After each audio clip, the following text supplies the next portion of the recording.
Well, he's going to be there. But I'm not. I've worked here 4 years. I've never seen someone fall out of one of these rafts.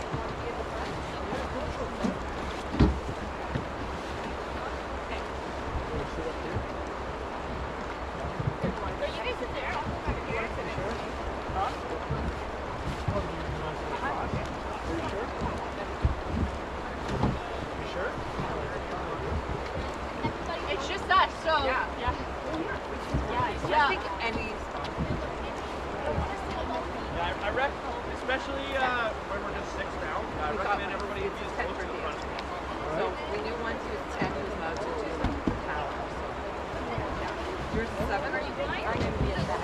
Yours is 7? Yeah. A few more years will be dragging. Yeah. So A few more years it'll be our trip, yeah. It would have been so nice. No, yeah, another time.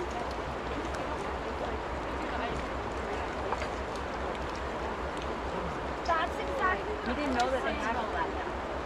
Like, 30 years ago. We love tenting, so I'm like, this would be perfect. Thank you. You guys sisters? Yes. Mom. Thanks. Good mom. Your sister. Somebody else calling us sisters. We were at our indoor rodeo in Riverside. And the young girl at the till, she's like, 16, 17. She's like, are you guys related? Like mother-daughter? And I was kind of stunned. And then I was just like, oh, we're sisters. And then we both just sat there, waited for our food, and then turned and walked away. And we both looked at each other and said, who's the mom and who's the daughter? Right, yeah, you should have. I was like, maybe not. Jesus.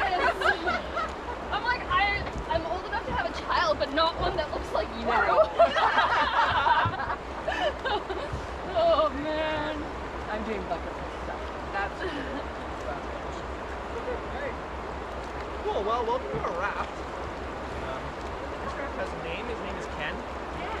I'm going to wear shoes and Kenny. gloves. Be good, Ken. Be good to us That's today. because the welder who made the frame. Ken. Okay, hopefully Ken's a good welder. Too. This is the Cadillac of our fleet. Definitely our fanciest raft.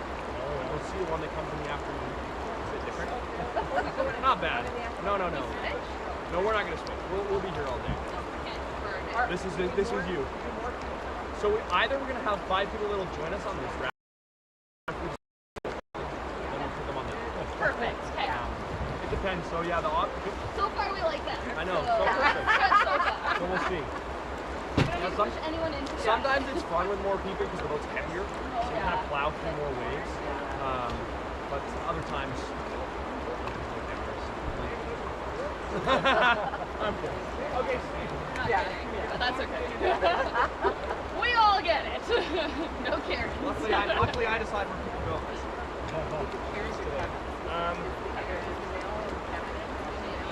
So I'm going to go through a quick safety talk.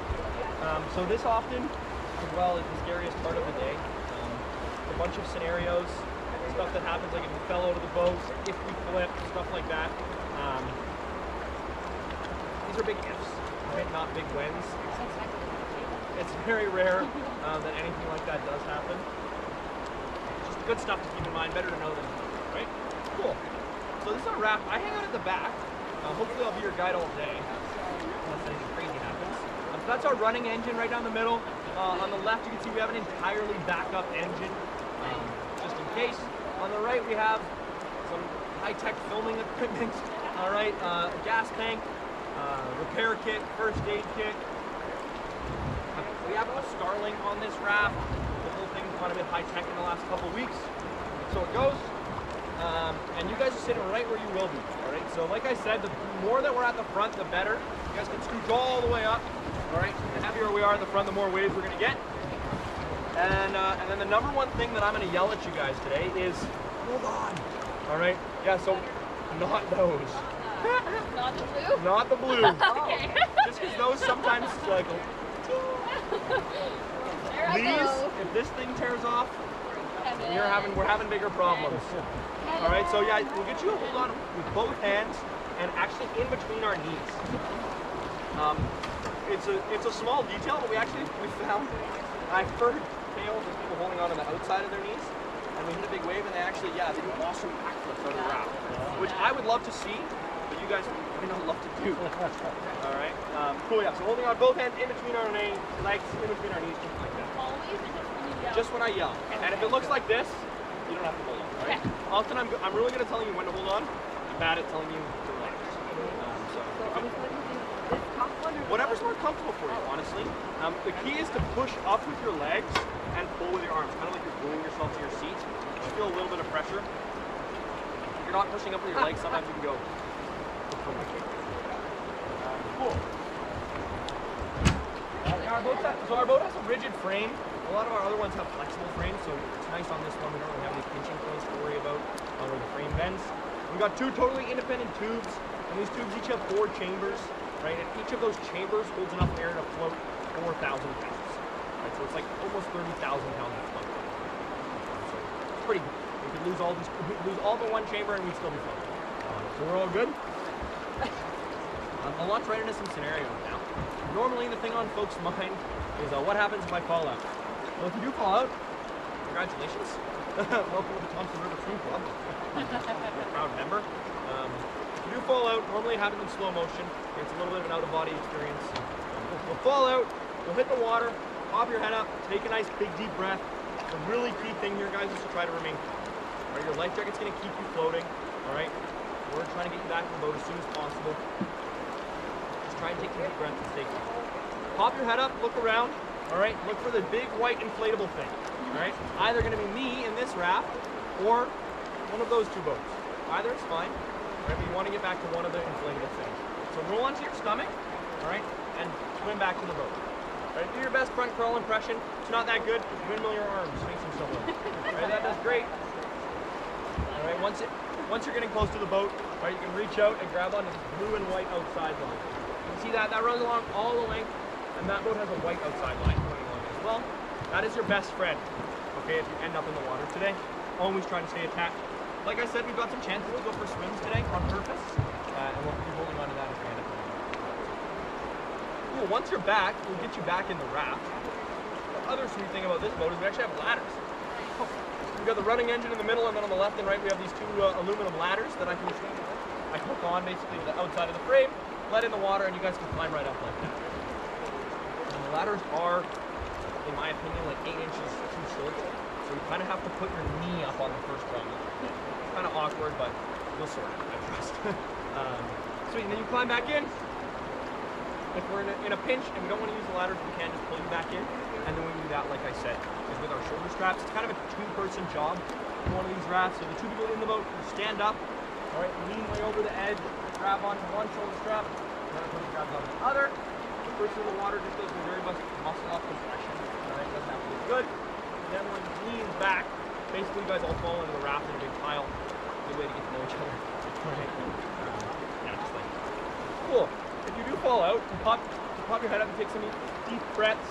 All right, and the boat is not close, and you're not hear me blowing my whistle, yelling your name, yelling at you to swim back to the raft. You might be on a bit of a self-guided tour. That's all right. So typically when people fall out, right, they don't fall out in water like this. If you guys did fall out, it would be in some of the biggest rapids of the day. So you might have to swim through the bottom half of that rapid before we pull you back in. So if that's you, you can get in what we call the defensive swim position. Okay? A lazy river. 4 waves. Right, you got your feet pointing downstream, arms by your side. Try to float as high as possible. Keeping your bum up, letting your life jacket do the work, looking wet. As you go, right, there's those 3 features I talked about. Right, so waves. For swimming through waves, my main advice is to breathe at the bottom. Okay? Breathe at the bottom of the waves, take your breath then. As you rise to the top, that's when those waves are crashing. So sometimes they'll crash over your head. Alright, so you can hold your breath through there. As you drop to the next wave, take a nice big deep breath again, and keep going like that. Right? Breathe in, hold your breath, breathe in, hold your breath. Normally, if you don't figure it out by the first couple waves, you sort it out by the third. Alright. So that's waves. The other 2 features, we have whirlpools and boils. Those basically try to do the same thing to you, just to pull you under the surface. So it can be a bit unnerving, feeling yourself start to get tugged under. The best piece of advice is just remain calm. Hold your breath, all right? Everybody in this boat can hold their breath for at least 10 seconds, right? And I've never seen anyone get pulled underwater.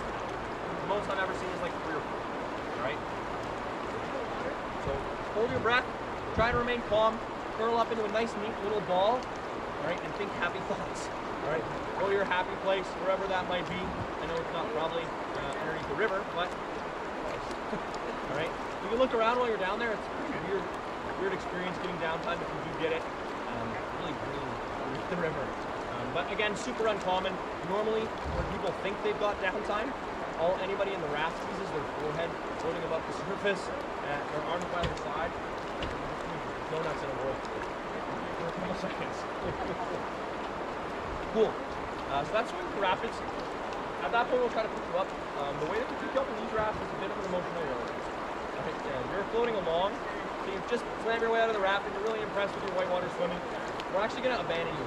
We're going to drive past you, like we're leaving you behind. Normally we're not, okay?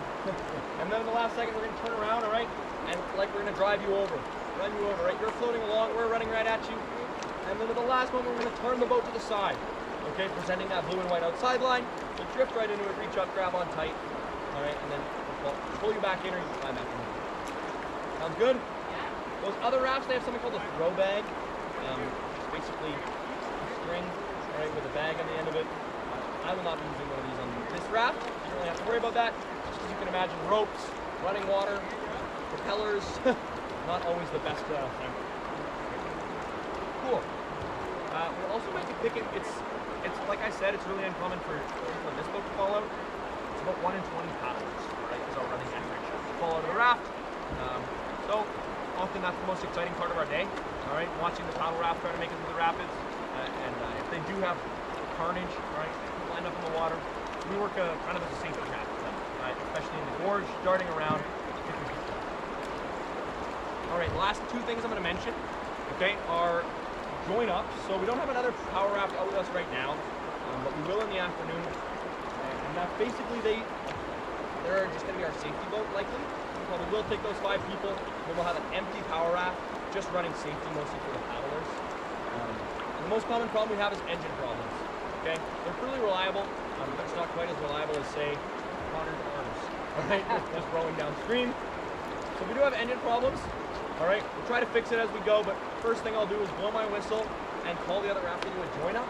And basically, the other boat looks pretty similar to this. They drive right alongside us. So they're mirroring our boat. They're right next to us, and then we actually reach across and hold onto that boat's outside. Basically zipper the rafts together. Whatever boat has the working motor, we'll drive them both to shore, all right, and then we'll sort out the engine. Normally, it's just small little things, all right. These engines are kind of finicky sometimes, so we can sort that out on the river, and if we can't get it done, we just put on the whole spare, all right.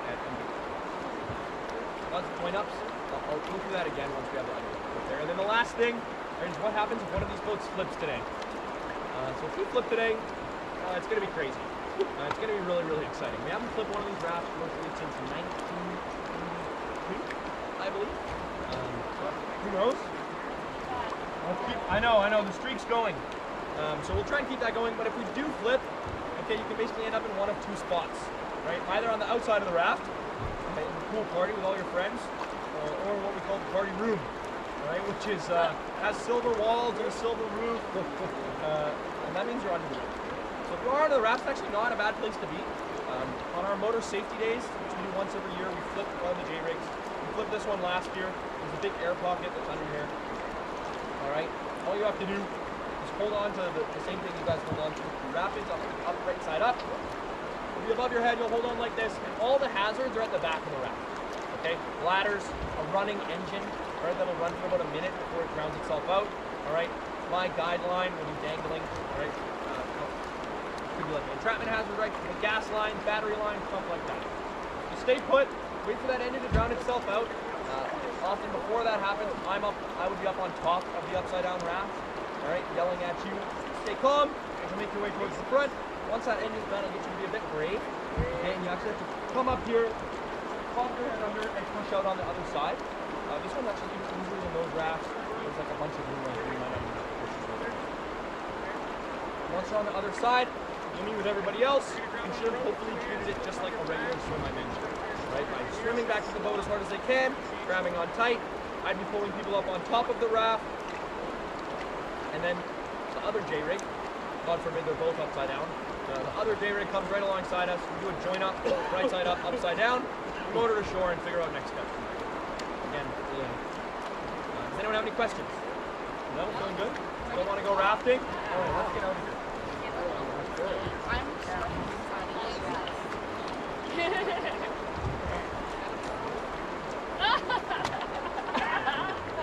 That's why you don't have pants on. I don't even know why I'm wearing Pee yourself. Wet in the sun. Oh look, fisherman. Saw that.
Normally you can wobble.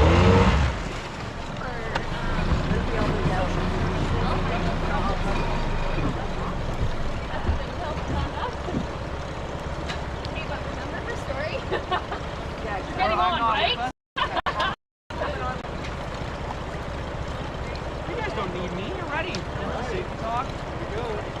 I get what you do. Well, you're the most experienced if things go southward.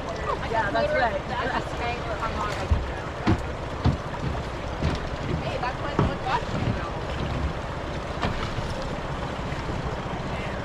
Are you excited? Yeah. Yeah. Better. I'm a little nervous too.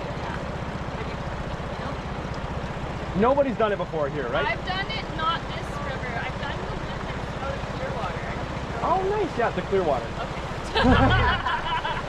I was just there last week. That's a sweet river. It was fun. It didn't feel very rapid necessarily. No, there's a lot of flat stretches. Yeah, There's like the 4 good ones at the beginning, 3 or 4, and then it's real calm for a while. Yeah. We kind of do ours kind of goes the opposite. It just gets busier and busier and busier and busier, and then it's... Phew! Good luck, guys!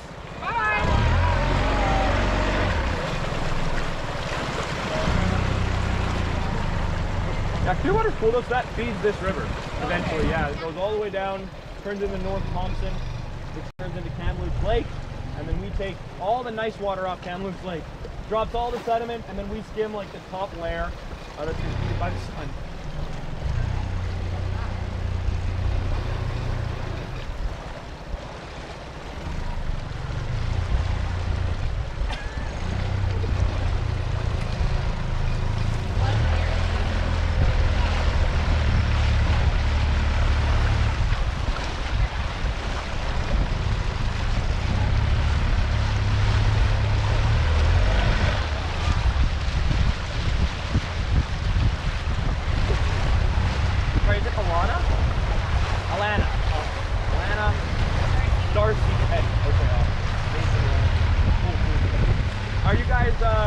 What brings you guys here? Are you traveling through or meeting up? Or? Just meeting up, nice. Did you drive up from Langley and you guys drove down?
best taco stand in BC. It must be.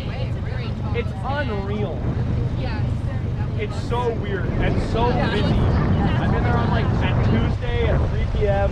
and you're like, it's insane. Yeah, but that's closer to these guys. Pardon? I've been watching Kumsheen right now. No way. Wow. Every time we used to live in Calgary, my grandparents lived in Vancouver. Wow. And so we go by here all the time.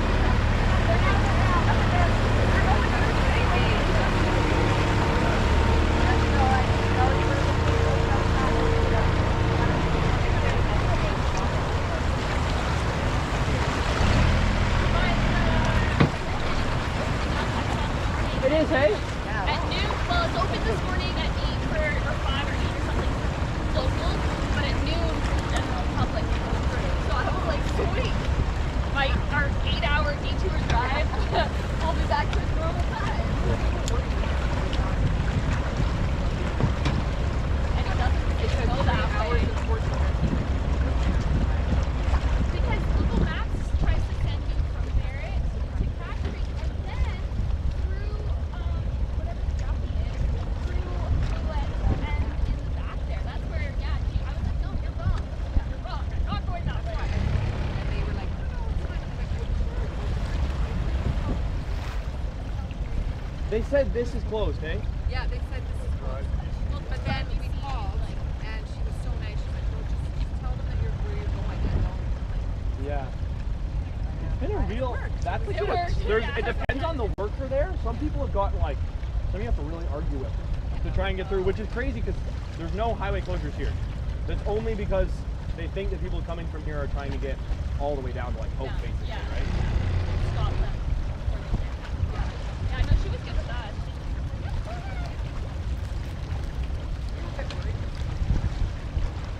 I was also feeling worried.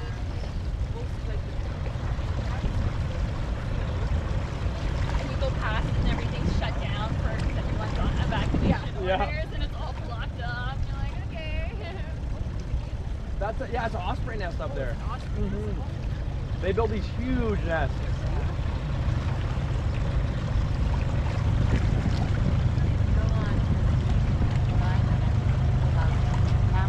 Like live, right? I watched one down in the map.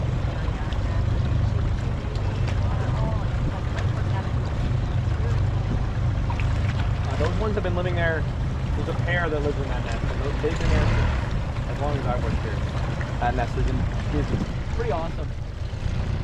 And it gets bigger every year. Yeah. They keep adding to it. Some of them get Like enormous. You can see that platform that it's on is built specifically so that they don't build nests on power lines. Yeah. So they build it right on that platform. and they don't, looking from afar, they don't look that big, but that's probably about At least it's insane. Now we'll see hopefully we'll see a ton of osprey. Such cool birds. We get a lot of bald eagles here, ospreys for sure. They've never seen them all in. Yes, actually about a week ago we saw, which is always how it goes, the osprey, that's actually a good fisher bird, catches the fish, and the bald eagle's like coming to hassle it, and the osprey ends up just ditching the fish. Not worth it. Yeah, well, osprey, they catch a lot more efficiently, like most birds, like bald eagles that catch like mice and stuff like that as well. Osprey, in this area at least, almost exclusively fish. Eagles come down and actually grab the fish from the side, right, with their claws like this. But osprey, they can twist their claws, they pinch it like that, and they're much smaller birds. So when they grab that fish, then they lean their body back, tilt the fish up. The fish naturally freaks out and starts swimming and actually basically hauls itself up out of the water to get off. And it's pretty insane to see.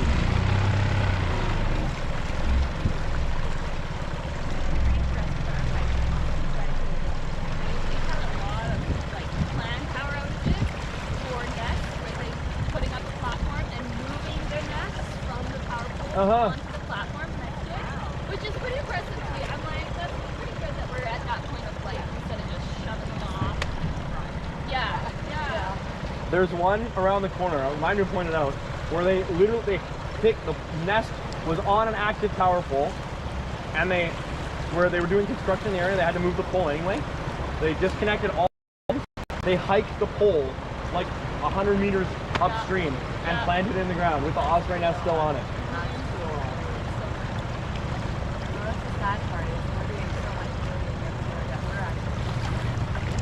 Exactly.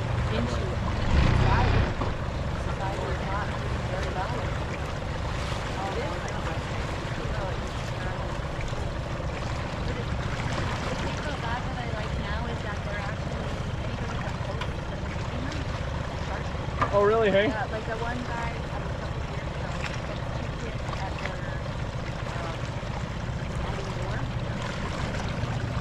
house. And he filmed it and put it on Facebook and just charged. No, that's wrong.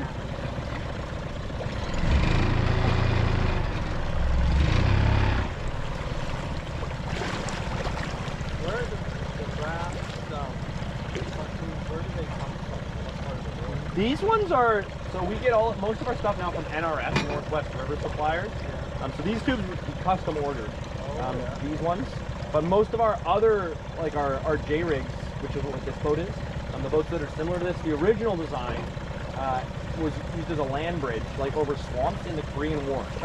So before the fire, before the fire, we actually still had pontoons that were Korean War era tubes, and then we lost about 100 of them in the fire. But yeah, now they like various plastic welding company makes them. They still get used as land bridge. Some of them actually get used as in diving to like lift stuff up as like big float bags basically. You see Murray Falls there? Yeah, Murray Creek. It comes way out in the hills. It flows for a really long time. And that's where Spences Bridge still gets all of its water from. They pump it out of the top of Murray Creek, over and down. It used to be supplied actually by a wooden aqueduct.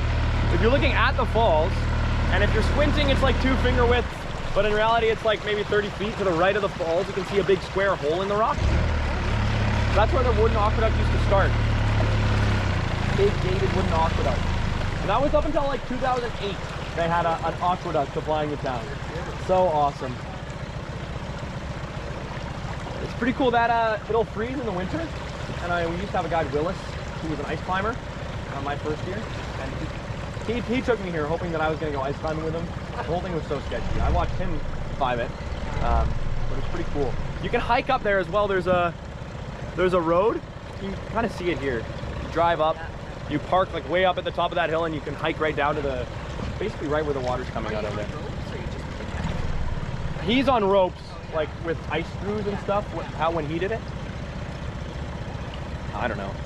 I get my kicks in a different way. I do rock climb, I like regular climbing, but yeah, I don't know. It's, the whole thing seemed a bit...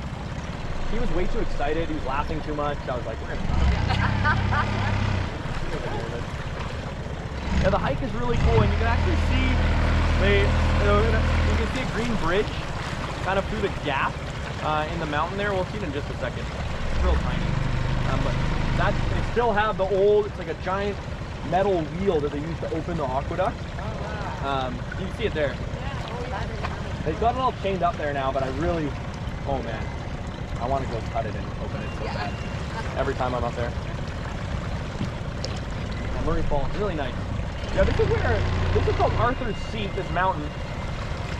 I don't see it at all. Some people say it looks like a royal burial, like a king laying down with his head on the downstream side. You can see his chin is the real pointy bit. Anyway, but over that hill is where that's like the biggest fire in BC was there 3 years ago. It was like 39,000 hectares. Venables Creek. It's crazy. There wasn't actually many they evacuated Spences Bridge, but then we were still running trips. Like they were fine with us coming into the evacuated town, launching our boats, and we boat right through here. Well, this was like their farm they were using as a staging area, and we'd boat by and they were bucket dipping and driving it over the hill and bucket dipping. It was insane.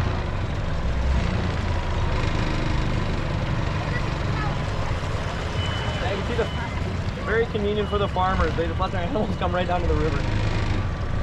Yeah, there's donkeys that live at that farm too. Really? Yeah, real cute actually. A lot more curious than the cows. What's Spences Bridge like? Do you have here? They don't anymore.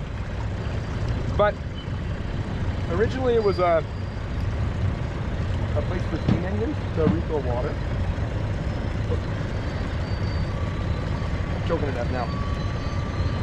Before that, it was it used to. Well, it's one of the oldest settlements in BC.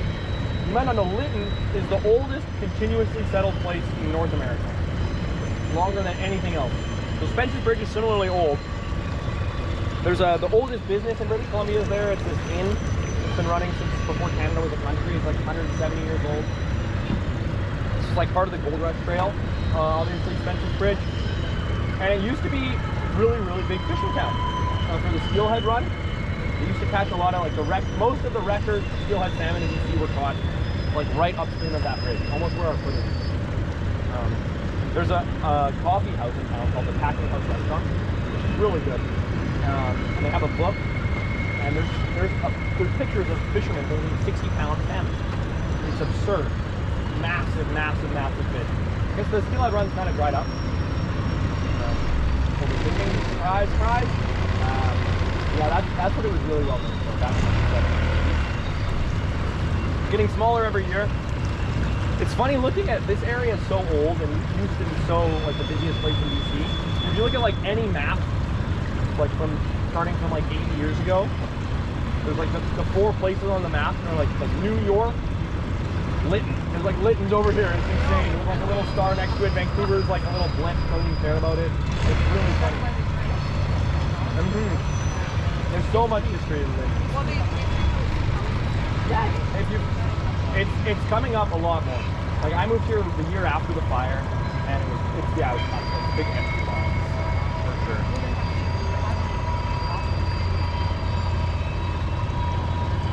Permissions, and they had this different dig, like they had to do an archaeological dig. Yeah, it's the hottest place in Canada. Every year by peak temperature. I think last week was That's like so casual for us here. Our peak this year, I think we already hit 44. 43, 44. It's pretty normal for us to get like 2 weeks of 40 degree weather. Like the week before the town burned down, we broke the heat record in Canada. It was 49 and a half, I think 49.6. And the resort itself is funny. I'll point it out later, but we run even hotter because it's that white canyon. Are you guys staying here? Yeah. You are. You can see the canyon walls across the river. We get so much reflected heat off there that normally on like a 40 degree day, if your weather app says 40, it's like 45. All because of the reflection. I love Lytton. It's like I feel lucky to live here. It's so incredible.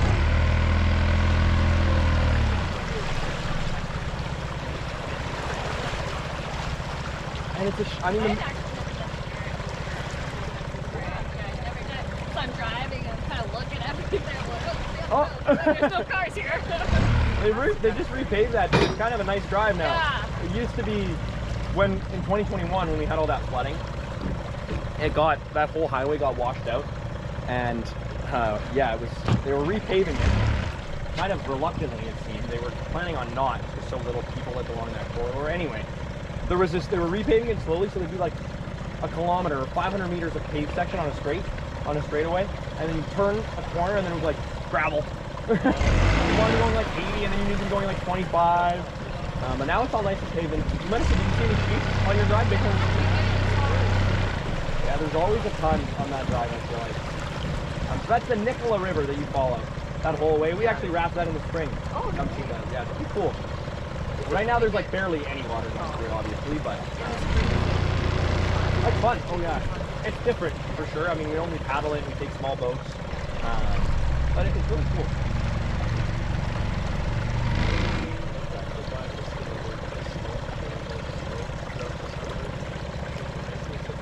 Yeah, for sure. It's just people don't want to go where the smoke is most of the time.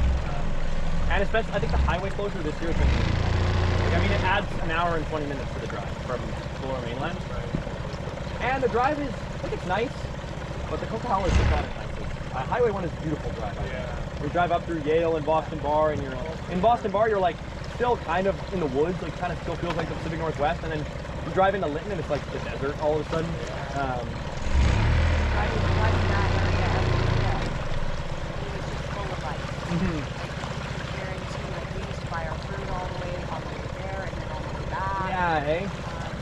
Everywhere you went, there were beautiful fruit stands. Luscious fruit and vegetables. It's sad that it's Drying up now, hey. It is very sad. I always loved driving there. I'm sure it's oh, of course. Yeah, the Coke is. I just like it. Yeah, me too. Really, really, really.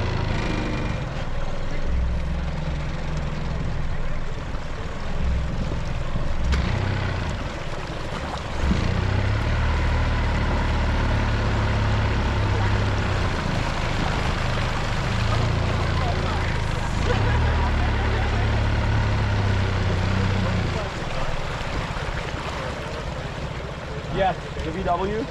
Yep, that's the original van. We parked that on the highway, right up at Spences Bridge, with a little sign that said Riverside.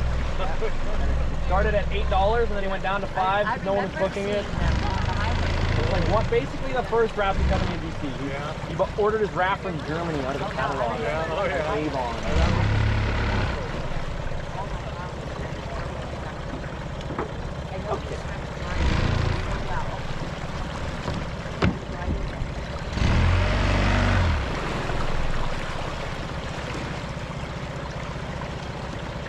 Alright, so there's some waves. This is our first little rapid. Alright, this is called Makeup Remover. Yeah, make sure you guys are nice and tight at the front. Alright, in a second I'll tell you to hold on. And we'll see how we're doing. This is one of our bus drivers' houses right here on the left. Rennie lives here. It's like a pretty incredible house. He doesn't seem to think much of it, but pretty spectacular place to live. He's got a really nice orchard. He says the bears bother him like every day. Yeah.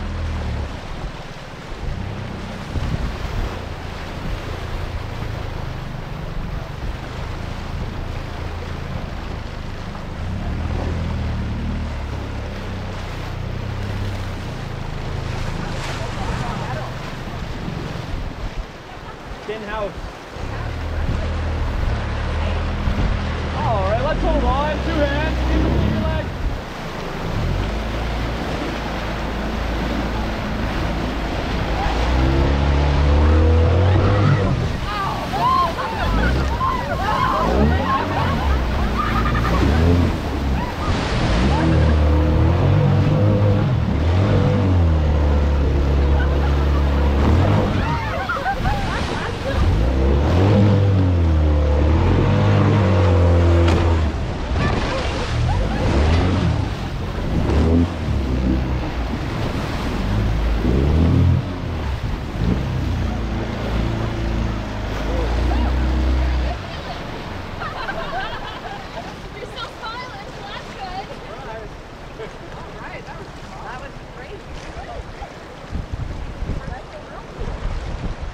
That's a hole. So there's a shallow rock there you can see.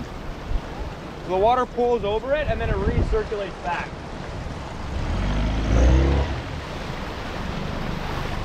It felt like a rock, but it was actually the engine kicking up and then slamming back in. I'll double check it now, but there shouldn't be any rock. If we hit a rock, you'll be feeling the propeller now. Vibrating.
So one thing we'll do, nice wave, eh? So one thing we'll do today is try to switch, so everyone gets a chance at the front. So I'll give you, you don't have to go to the front. If you're happy where you are, you can be. But I'll tell you when we can switch, and then normally the people at the front, you guys can stand up, walk to the back, and then switch to the two folks. Obviously now where it's just you two groups on either side, you can do whatever you want. But in the afternoon, when those 5 people come, we'll have to switch. But in the morning, you guys can do your own thing.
These are whirlpools here, forming behind them.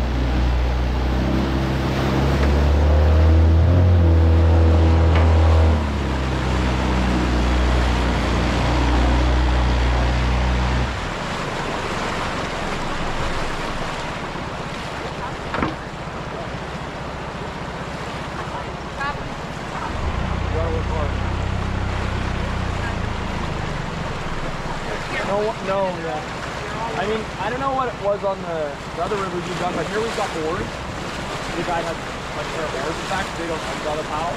So the paddle's very little, well, it's not very little, but less on the trip than you would on others. The guy does so much rowing downstream. We don't end up working together too much. Yeah, you do 12, and you have to be above 90 pounds. You have to be able to wear an adult life.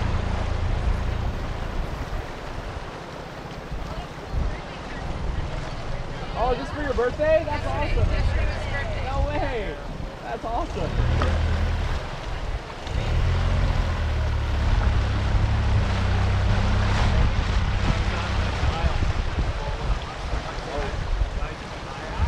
Safety kayakers, right? That's awesome.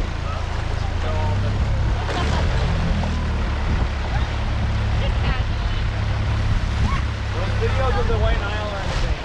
They don't even seem like they're trying very hard to keep it upright. No, just...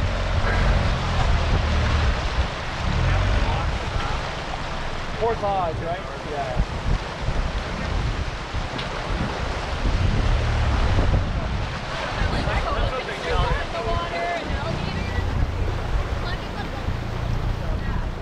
There must be crocodiles there, isn't there? Crocodiles are They say not in that section. Oh. My brother says there's like the place where they always swim on these rivers in Tully in Australia. There's like a resident crocodile. They like see on shore and they still are like, pop out. Go put a dip.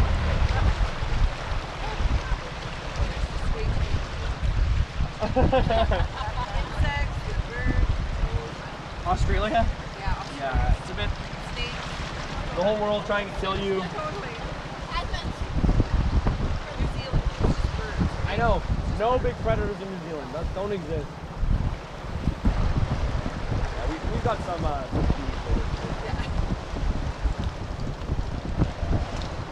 yeah, that's the paddle raptor are further behind. Okay.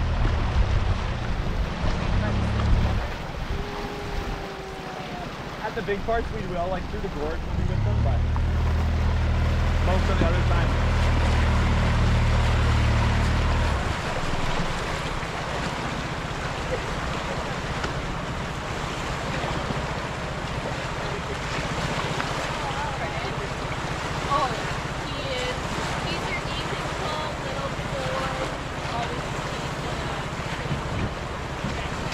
That's awesome. Oh yeah.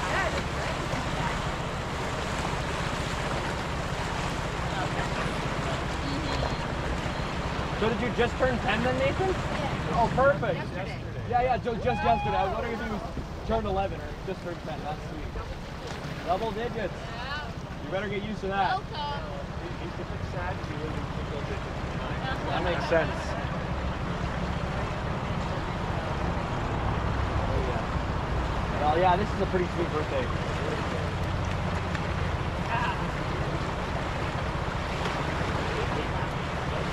Yeah, we got here yesterday. We were gonna make these chips back.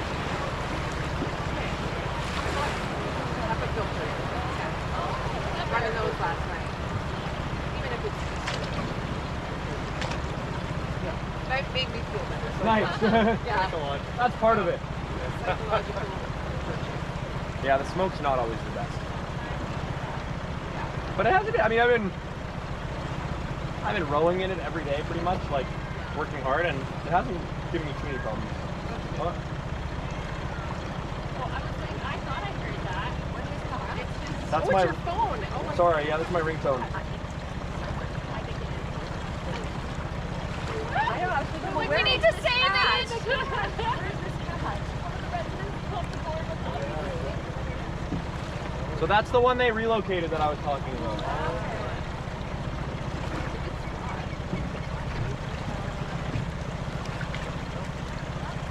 Oh, and there's an osprey right there.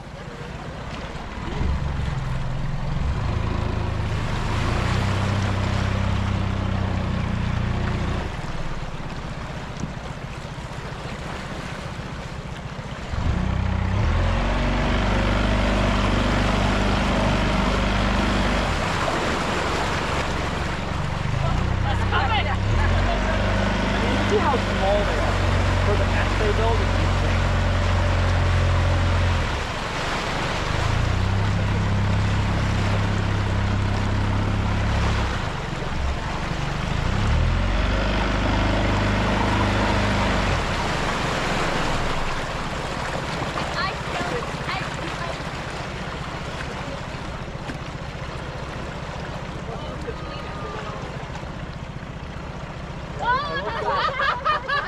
It took me a few seconds.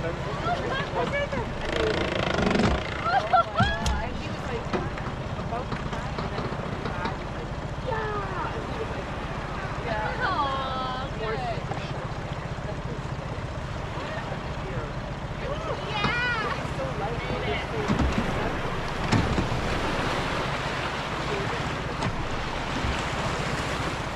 Probably land up on you.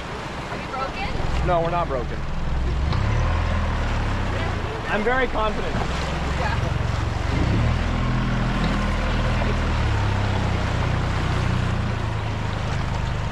So it's kind of hard to imagine, but where we are right now, at high water, like our first week of June, this would be basically the biggest rapid all day. Right where we are.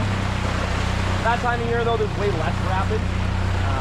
And a bunch of the best ones today are like flat bed. How high will this get? You can kind of see where it's washed the rocks clean. So that's our high water from this year, and we did it very high. So we did it at about 80,000. There's 4 times more water than we have today, and it's not uncommon for us to get like 120. No, yeah. We do our very first trip this year. We did it April 10th. It's really early. That's before the floods, like before the freshet comes through. And we only paddle. We still paddle at that time, which is really cool. We actually close for paddling during June normally, just because the water's way too hot. It just gets a little bit too rowdy. You can't really fight some of the hydraulic features and stuff at that level in a paddle boat. And high water J rigging is like ridiculous. It's really fun. Paddling? It's just not very fun, is the thing. It's kind of just so, at least for me, I'm so nervous about it. We can paddle it. We could have paddled all year this year. Like we can paddle anywhere below 80,000, and that's like fine. Not too bad. But north of that, I mean, we'll get whirlpools on this river that are much bigger than this house. With like a pit in the middle of like 7-8 feet. And you just can't really be in one of those in a paddle boat. And they'll just open up in the middle of nowhere. It's like a pit in the middle of the river, like right over there. And it's a bit shocking. There's the paddle boats. If you guys want, we can go for a swim here. If anyone's keen on going for a dip, you don't have to.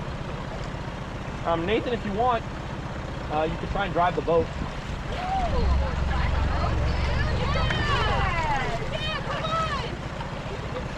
And you don't have to, if you don't want to do it here, we have some chances later as well.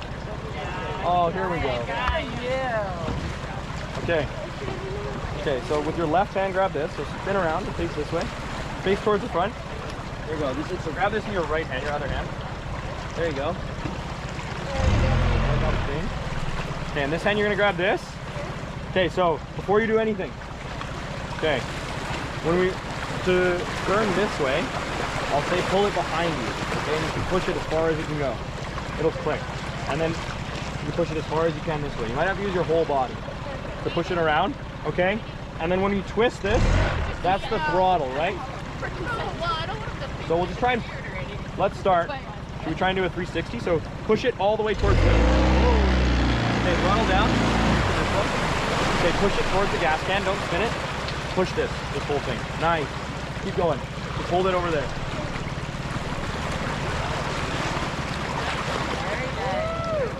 Keep going, keep going.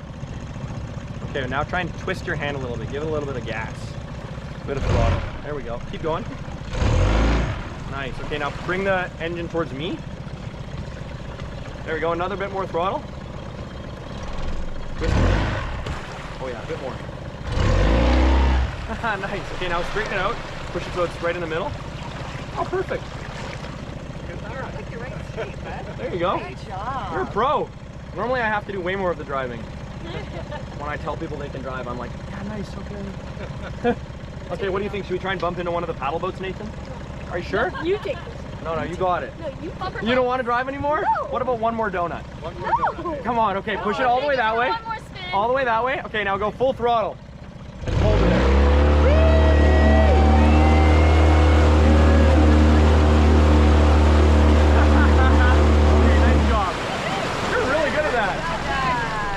Nice job, Nathan. No worries. I see it. I see it. I'm here. Maybe it's dog with death, Nathan. After I'll get the driving a couple more times.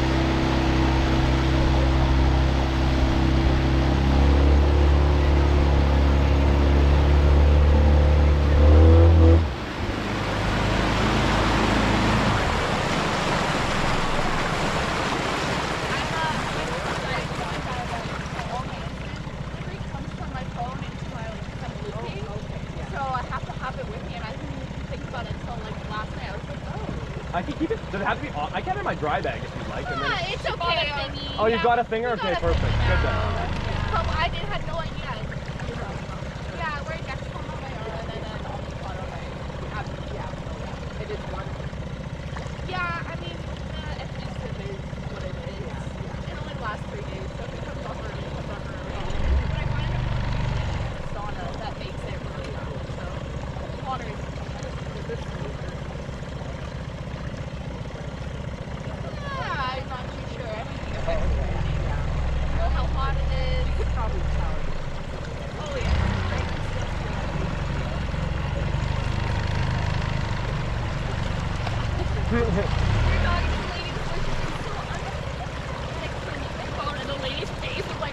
Like, no, it's nothing to be afraid of. We're just problem solving when you That's have awesome. to sort it.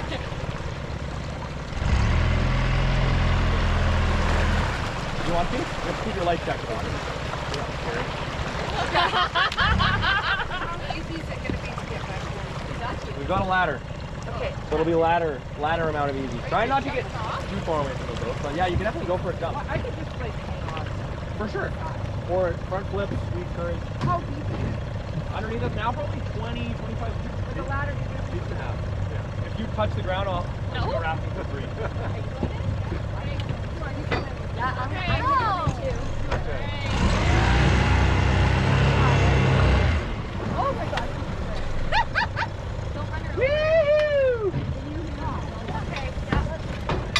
Is it warm? Whenever someone in the water, my engine's always in the don't worry. Let it go.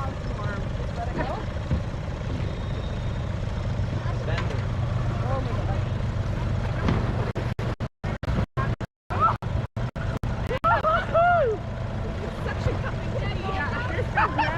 Get in! nice. I'm ready to go back. Yeah, you can kind of see how the ladder's been. You climb up it a little way, and then if you've got good flexible hips, you can sort it out or throw your knee up there. Look on here. No, I'm Do you need help? You want help? Let me grab your... That's okay, here. If you try and get behind the ladder, I can only boost you up a little bit so you can get your... We'll float like that too. Oh my gosh. Okay, I got it. You good? Feet on? Yeah. Okay, awesome. hard to get I'm that. telling you, don't you wish it was like 8 inches longer? Yes. I'm going to tell my boss to maybe weld on an extra rung. Well, that was exciting. Thank you. Yeah, get Ken on it. Call on the big dogs.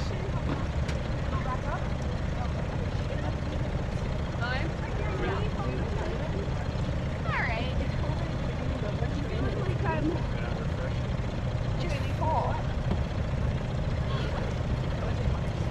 That feels very odd in my seat. It's super weird swimming in one of those, eh? It is. It's kind of inflated. You can probably scamper up there better than anyone. Oh, yes. That ladder's built for you.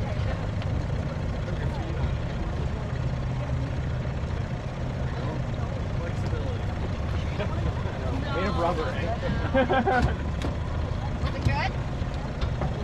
And then try and get your knee on it.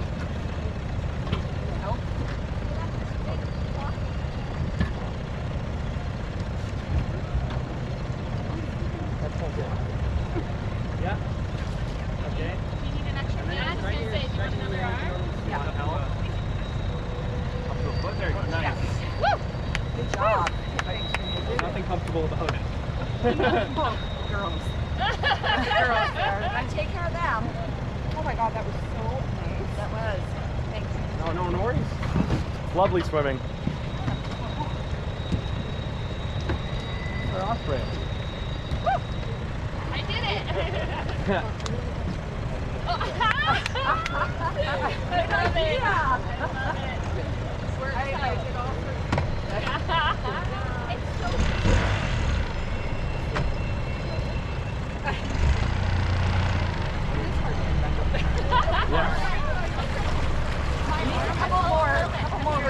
A couple more rungs. I could get my knee on it, but then Can't put your foot up, yeah. It's a bit of a mouth. Keep me honest, Darcy. Yeah, she's It good. is Make still out. sure you're doing your job. Okay. Yeah. It can't go You anywhere. might need it later, so. Yeah, don't worry. Don't lose it. Gotta back up just in case.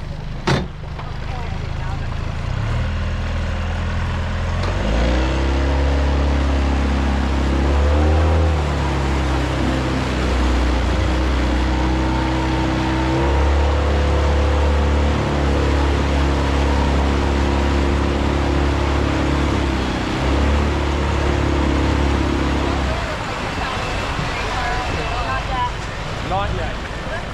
We save them for the gorge normally. It's awesome. It's such a good workout, rafting, guiding, because all you do is this all day, pretty much non-stop. We try to even out the trips, so like nobody should get used on way more of one than the other, but It's different. So like, well, it depends. I paddle small rapids. So there's a paddle. Like I probably paddled 5 trips before I power raft like for the last couple weeks. I love the power raft. It's also just jumping really fast. You know, we're gonna have a couple things today where we can rerun rapids, do them a couple times, That's kind of fun. which is awesome. It's unreal. And I mean, because it's quite a flat, honestly, in a paddle boat. It probably is awesome. It's kind of fun. They hate each other with paddles. That's like. On most other rivers, it's because they've got shallow rocks. Oh yeah, that's all what I was You don't have thinking. that. So are the chances of us going down? Or like if the raft slips, sometimes it bumps people on the head. Yeah. But 90% of it is like people paddling or standing up and they, my oar will hit them.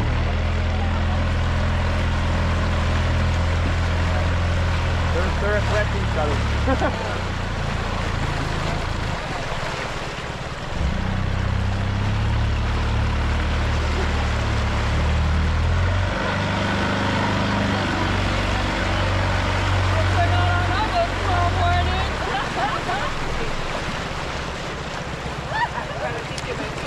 Who? There was like a group That of was all dudes, drinking the dice. and then they have a party, maybe a Oh.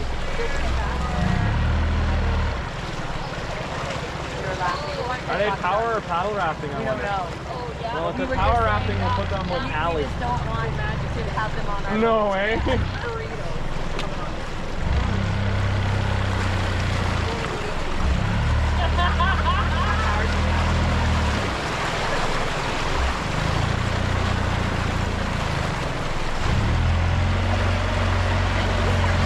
Somebody was saying,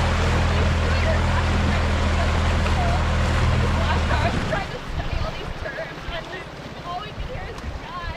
What was the guy singing? We have no idea. Something. Yeah, Oh, like nice. it was like, yeah. There were moments. All right, let's hold on.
before this one was Bighorn.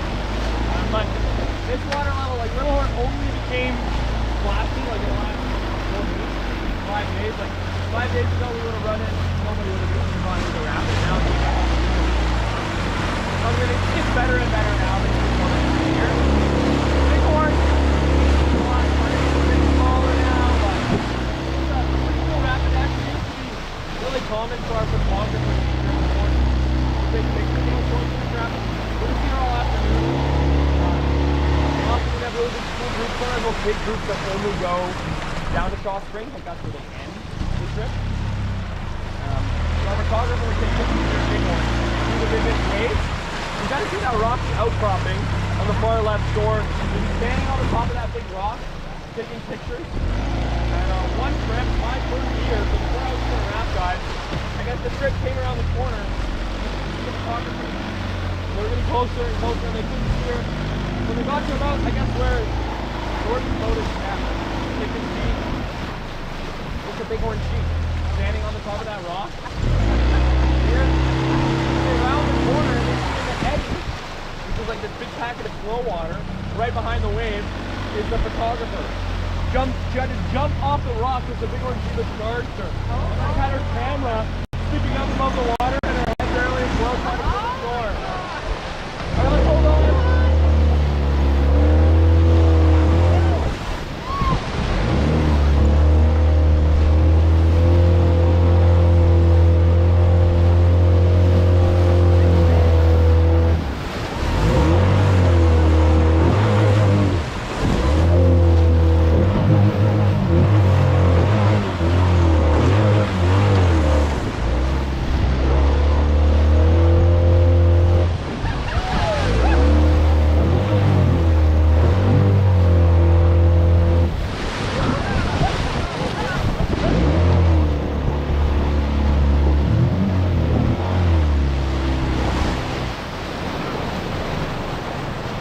So here you can see some good examples of boils and whirlpools forming. Like those are boils, that stuff that kind of looks like that geyser rushing up, and then even just right on the close side of it, you can see a bunch of whirlpools forming. The whirlpools form on opposing current lines. So right here you can actually see all this water is either stationary or actually slowly moving back upstream. And then that collides with the main downstream flow, and then they start to mix. You can kind of see just how unpredictable they are. Yeah. Like the boils are massive, they're surging up and going down. All right, let's hold on.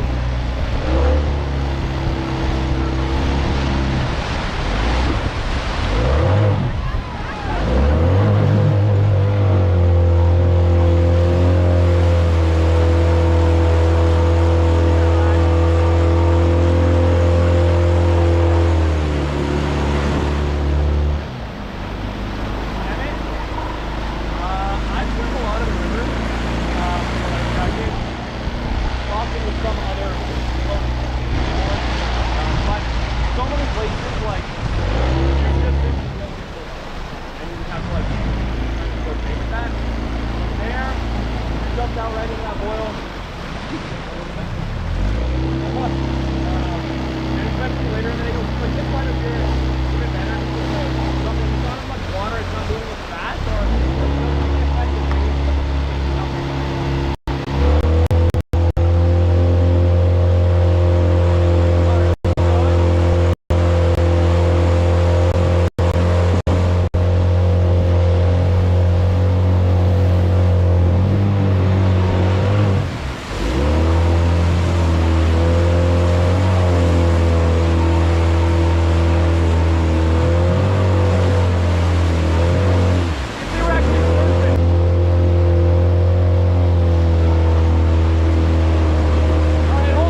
Yeah, dude. I know the chef. I live there. I was just saying, the chef lives at our chapel. Oh, yeah. It's not anymore to story, but it's quite more upscale, I think. I depend on what they're doing. Often they do like beef brisket.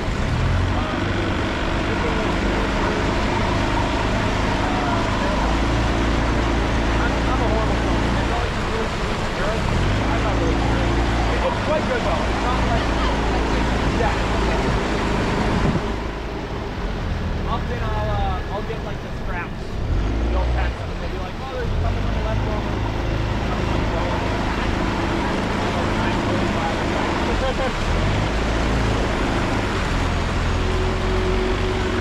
The cook, he's actually really incredible. He's a local.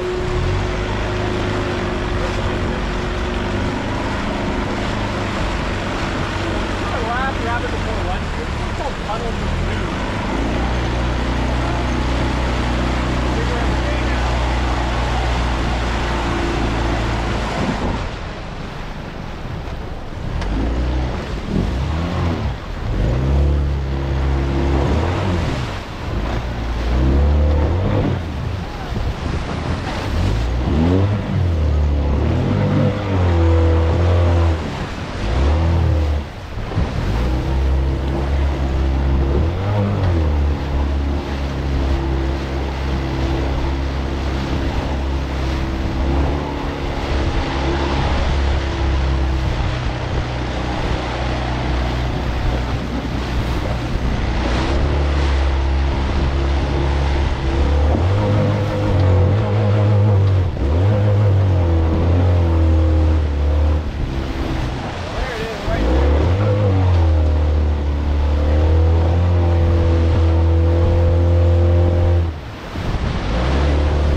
Whitewater duck.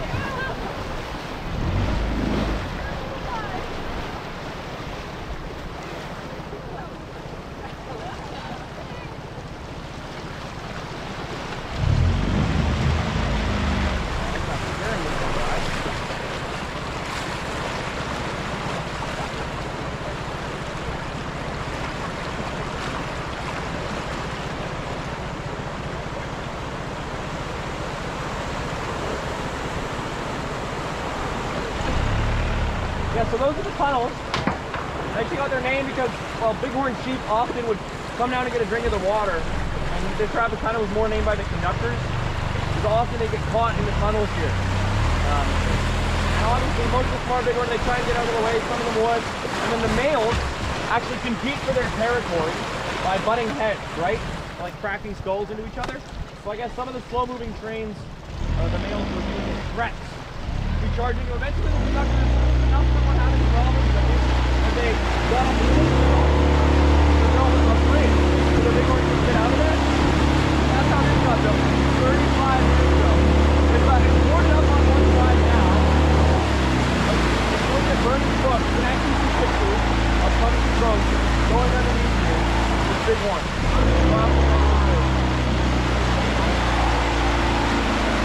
There's a lot more wire mesh here now. Fires, I guess, but they're going to move around a lot before they come out and get some fires.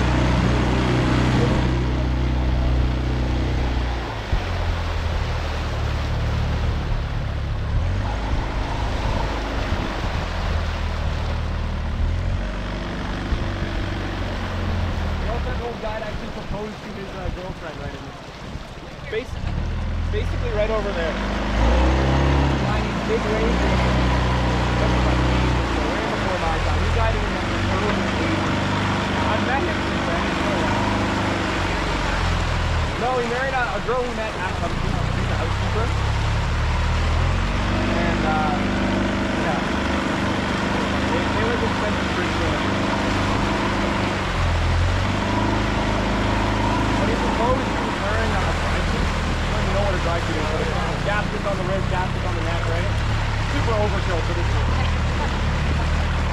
that cold, someone was kind of questioning him and he was sweating so much on August day. But I guess he pulls into this eddy in the morning, catches it, points out at the mountain, starts talking to all the guests about it. He's got his girlfriend on the raft, obviously. And actually just starts taking off his dry suit on the back of those wires, and underneath he's got a rented tuxedo on. Sits down on one knee, quite the romantic right there.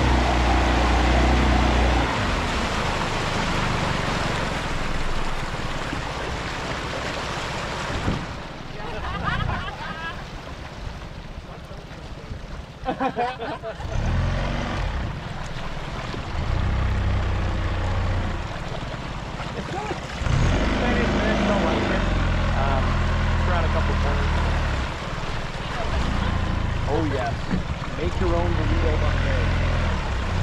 It's real good. I've been having it every day for a while. No complaints. Like pulled pork, ground beef. Oh man, a bunch of veggies. There'll be iced tea, lemonade, and water and stuff there as well. My pro tip, all right? Make your burrito. But instead of putting lettuce in it, you have Caesar salad. Put the Caesar salad in it with your fun. That's money. You don't have to, obviously. Don't call me a freak. Yeah.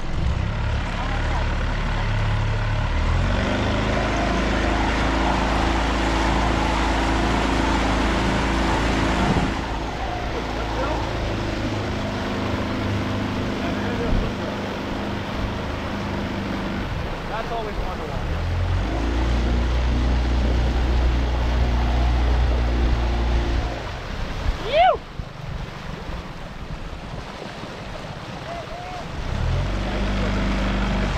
We'll go right here. That's even the house. Jordan. Yep. That guy's name, Jordan. A lot of people call him Jordo. His last name is Lawless. Jordan Lawless. What kind of name? I don't know. It fits him perfectly. Yeah. A true liability. Jordo's awesome. He's a part-time guy for us. Oh, great blue heron. That's awesome. We've seen a ton of those in the last couple weeks. Like none through all July. And there's like probably 5 or 6 we'll see right at the Fraser.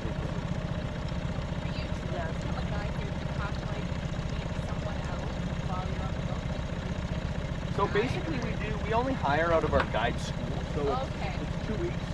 Before I did that, I had no idea about rafting. I just come on like a couple staff trips and done a bit of private commercial rafting in New Zealand. Yeah, but it's like a 2-week program and you're kind of being interviewed the entire time. And then they hire right over there. Wow. And then after that, there's like a bunch more training you have to do. Like Teslin, who we hired this year.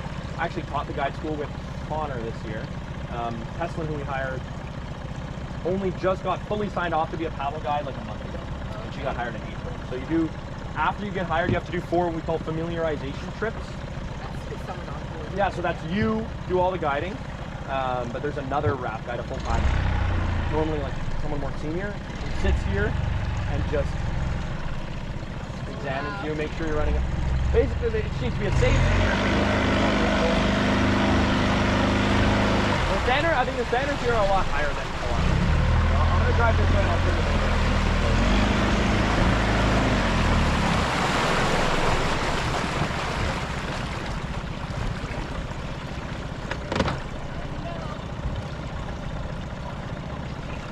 Those people are way too far away. It's going to be hilarious watching them. Too passive. Get back to the boat! Get back to the boat! Quick for your life, you're not gonna make it! Jordan, you're not gonna make it. I don't even think you guys are moving! Yeah, but they're treadmilling, but the boat's heading towards them. Yeah.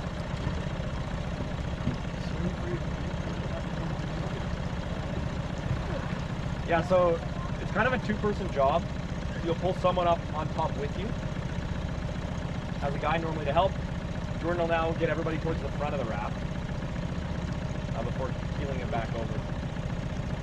I like how close he is to shore. Is that normal? It's actually really hard to hit. Well, okay, say this, and then if they hit shore, it's not my fault. It's Jordan's fault. It's kind of hard to hit shore in most places on this river because we have a helical flow. So all the water from the outside of the river pushes back. Yeah. You guys want to try one on this boat? We wouldn't. Mergansers and stuff. Flip girls are always fun. Real flips is more fun. As long as you're not the boat in it. We do not flip very often. We only had one this year. Alright! Woo! Thanks for the show! Oh no. Well, we got the helmet.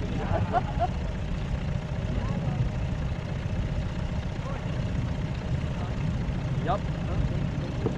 I didn't want to be left out. So let's see how easy it is first. Let's go Yeah, touch them. Get a bit closer to those guys. Let's see. I should probably be downstream of them in case one of their guys goes missing.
That's a small, Connor's in a bit of a smaller one. Oh. Yeah, so that's a 16 footer and Jordan's in an 18 footer.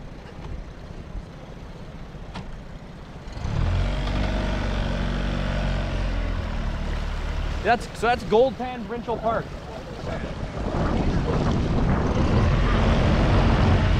Yeah, it's really, so they closed the access now. Yeah, they, since the flooding, I think. A lot of people though last year We're when I came through, a lot of still people here. were parking up on the And top walking down. walking down and putting their stuff I don't in. know what they've done now, but they've closed. They've even taken down the sign. But this is a provincial park. It's the smallest provincial park in Canada, actually. It's so small. Yeah. Well, it's only from the highway down from like right here to right there. Yeah, or you could I think you still could. Like no one would ever bother you about it. I don't think. It's just crown land, but they do a lot of those still have the banks in the pond. Coming to the one area where the big rock is. yes, cutting board.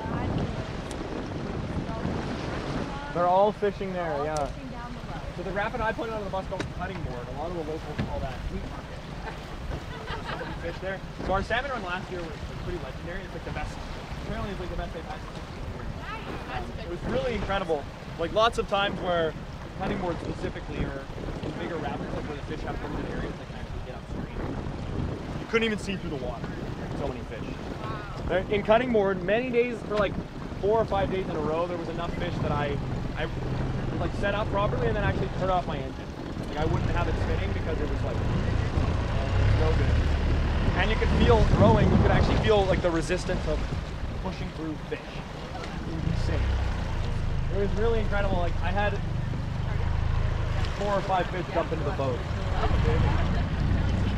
Yeah. They have a beautiful bridge there, but it's all the river. There was a river otter just right there. Right in this eddy on River Right, there was an otter. Like this year. Apparently quite slow.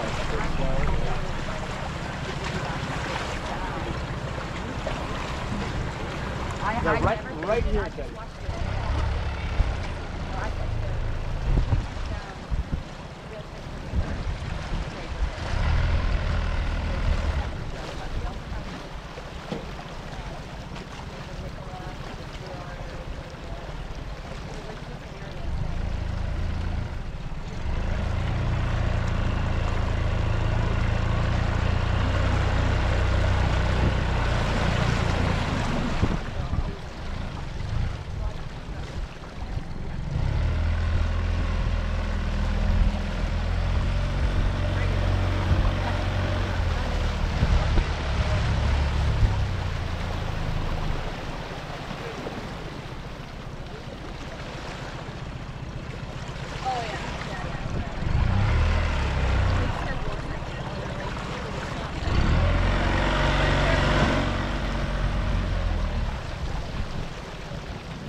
Oh wow! Yeah. So, but I didn't tell him.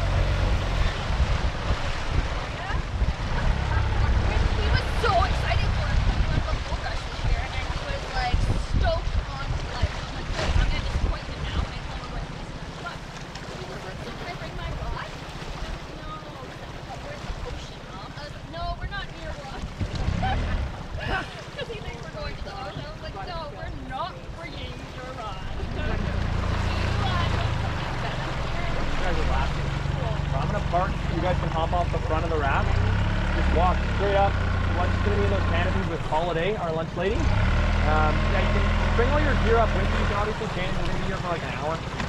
Just under maybe. You take off your gear. Just make sure you leave it with this stuff so you know where it is. Yeah. Enjoy your lunch. I'll be up in a second. I'll see you guys.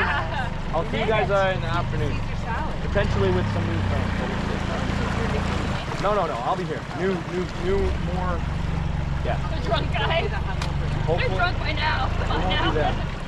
They probably already had a couple of beer to get rid of that hangover.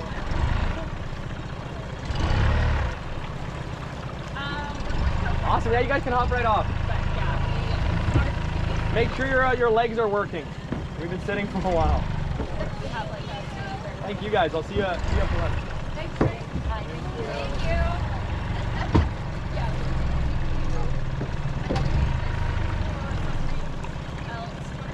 No, I think it's okay.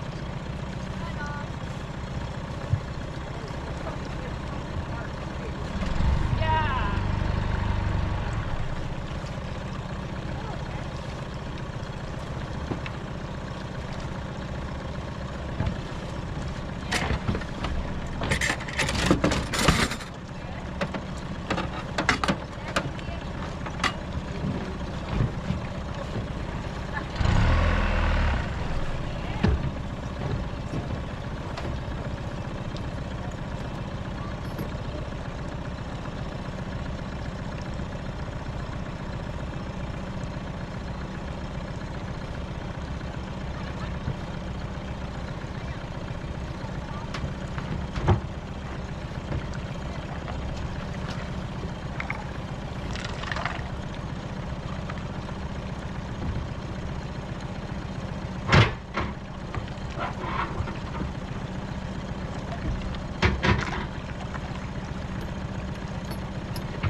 I was running makeup remover in, like with the, so the engine could kick up.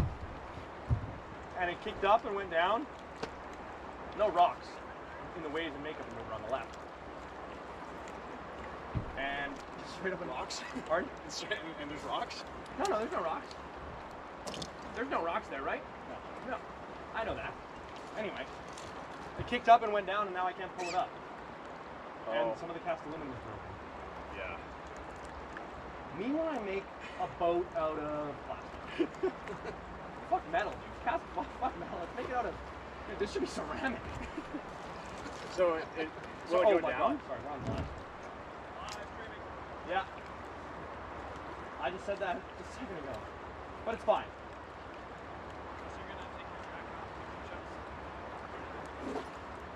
Were you talking about me taking off my shirt? My tractor Oh, my tractor view. So is it going down? It can go down once it's up, but I can't go up unless I reach my hand and then flip it. I was just complaining about cast aluminum. Chat. Yamaha, if you're watching. Chat, if you know anyone in Yen. We need metal again, dude. Cast The old aluminum. ones are cast aluminum too. They're just better. It does not count as cast aluminum. Metal does not. Cast aluminum does not. Cast aluminum is good.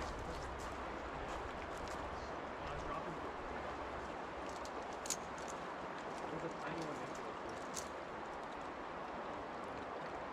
Pass?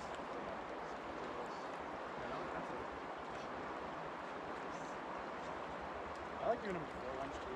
You're doing fine so far. Come on. Take these.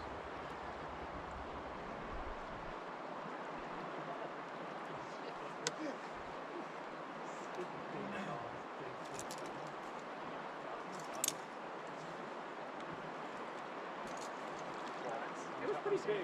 I get the surge that I got yesterday. There's like no. It's pretty big. There's like absolutely. I ran into a little bit.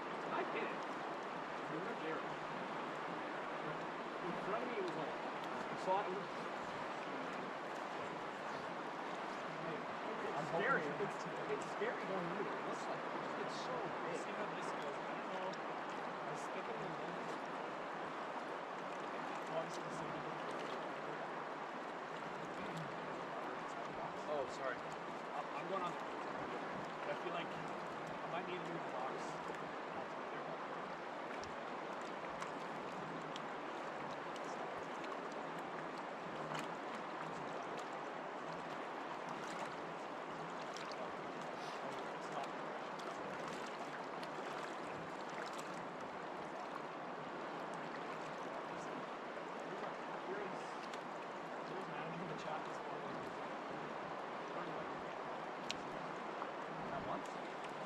It's crazy. It's crazy. Yesterday was people from like New York. There's something small over there.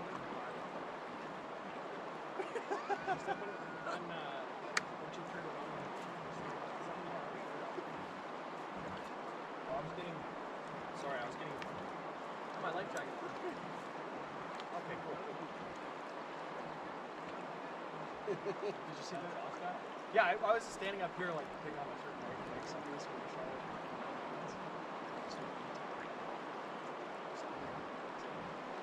Ooh, boat crafting. Take your glasses off. You good looking. For you? Yeah.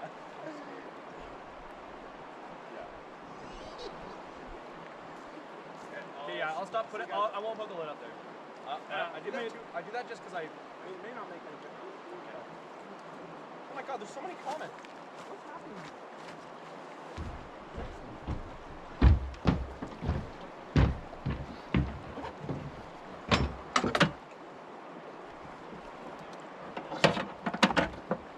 Andrew, naming it Jaws of Death is diabolical.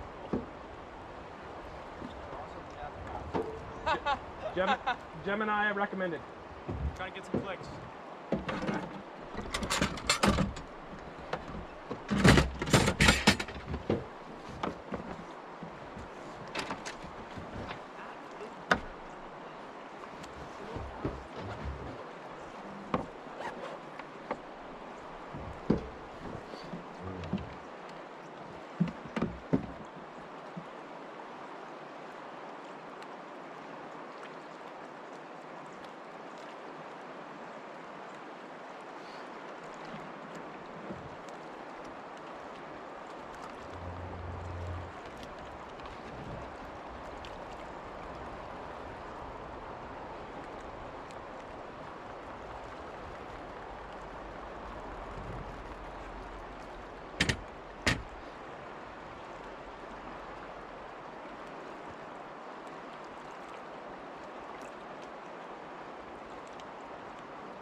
to the Chilliwack. Oh yeah. Like the actual trail. Yeah. Yeah, it was fun. And I can't.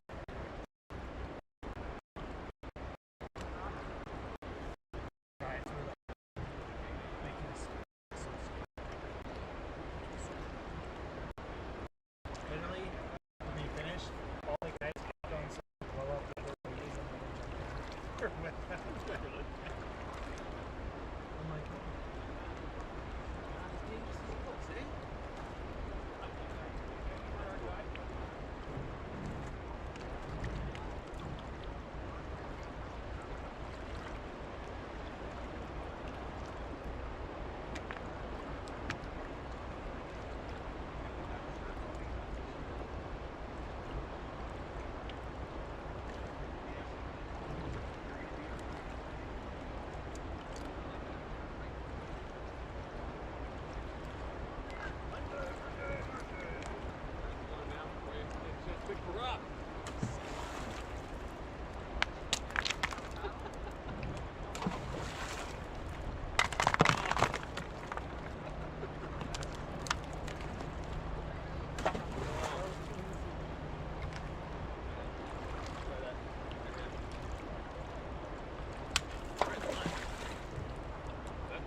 actually going to be on the far boat.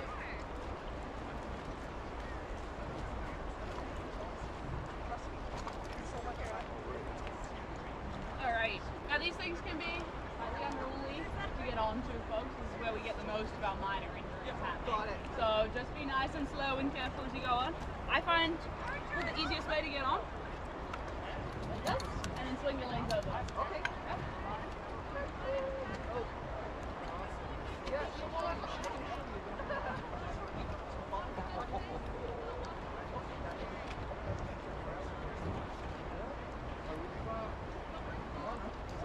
I know. I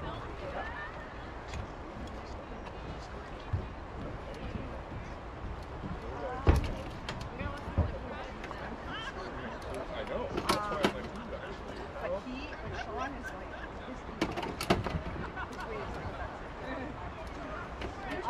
and I'm like that too, so it doesn't really matter. Yeah. What did I do wrong now? Oh, he's saying who's more stubborn? The fault or the boundaries? Oh, It's a tough God. one. The reason I ask, Yes. like if I go back 2 generations, half the family's German, half's English, who's more stubborn than English people? Yeah, right. Do we sit on this? You don't need to. Yeah, you sit on these things. Okay. Good. Up on. Okay. Go ahead. Like so. Is there a certain place you want us? Like weight distribution or? Really, honestly. With distribution. Oh, it's pretty big. Yeah. Alright, perfect. Well, let's get into our safety talk now. So this is most commonly known as the scariest part of the day, where I tell you all of the things that could possibly go wrong. They're pretty unlikely to go wrong with all of these things, but we'll go through them, we'll talk about each situation, how you'll see me react if any of these things happen, and how we'd appreciate you guys trying to react if things happen as well. So, first of all, maybe we'll talk a little bit about the boat itself, its construction, and all of the gear that we have loaded onto it. So we call these ones J-rigs or power rafts. J-rigs because the tubes vaguely look like a J, they hook up there at the front. At the front, you'll see that more vertical, kind of like 45-degree angle board at the front. We call that one the splash board. Now, the reason that that's there is that we go ramming into waves at 1,000,000 miles an hour, and that board breaks the waves up and sends it flying straight back into your faces. So that's basically the point of going rafting. I'm gonna come sit up here so that everybody can see me. Here we go. That'll be like that. So that's the point of going rafting, is that we're trying to splash you guys basically as much as possible. But the splash board, when we hit those waves, occasionally can actually like kick back a little. So we just want to stay away from it. So you try not to touch it, put your feet or hands too close to it. So it lifts up, you get your foot stuck somewhere, and then it goes back down. That can be very uncomfortable. Okay, so we just want to stay away from it. Then, kind of moving back towards the back of the boat, we have these rib-like bars, metal bars. So we call these thwarts. They help us to attach the floorboards and the frame to the tubes themselves. They also provide a lot of rigidity to our boat. But the tubes are relatively flexible, and as we go through waves, the thwarts can lift up as the boat flexes a little. So we don't want to sit on top of them, and we definitely don't want to be holding onto them. Again, get your pinky finger stuck underneath that as it's flexing and it comes back down. Not going to be comfortable. As well, we want to stay behind the first thwart. That kind of helps us to stay away from the splash board. So as long as you're on this side of that first thwart or sitting between any of the thwarts, you're good to go. Where you guys want to sit is exactly the way you're sitting right now. So facing the inside of the boat, and you want to sit down far enough that you can plant both of your feet really firmly on the floor. And then when I tell you to hold on, you're going to grab onto the rope between your knees like this. If you hold on outside of your knees like this, we've seen people do very stylish looking backflip rolls out of the boat, scuba style into the water. So it's a little bit more risky that you do that if you're holding on the outside. So try and always hold on between your knees. It's a lot more entertaining for everyone else. Yeah, exactly. If you do end up in the water, that is very entertaining. Also, on the outside of the raft, we have an outside hand line, which is blue and white. You'll see that rope kind of slung from the back to the front on the sides of the tubes. We'll talk about it a little bit more later, but that's your swimmer's best friend. Okay, if you end up in the water, that's what you're looking for. And then towards the back of the boat, this is kind of my area back here. This is my running engine, so I'll be steering and powering with that today. my spare engine in case anything goes wrong with this one. You can swap over to this.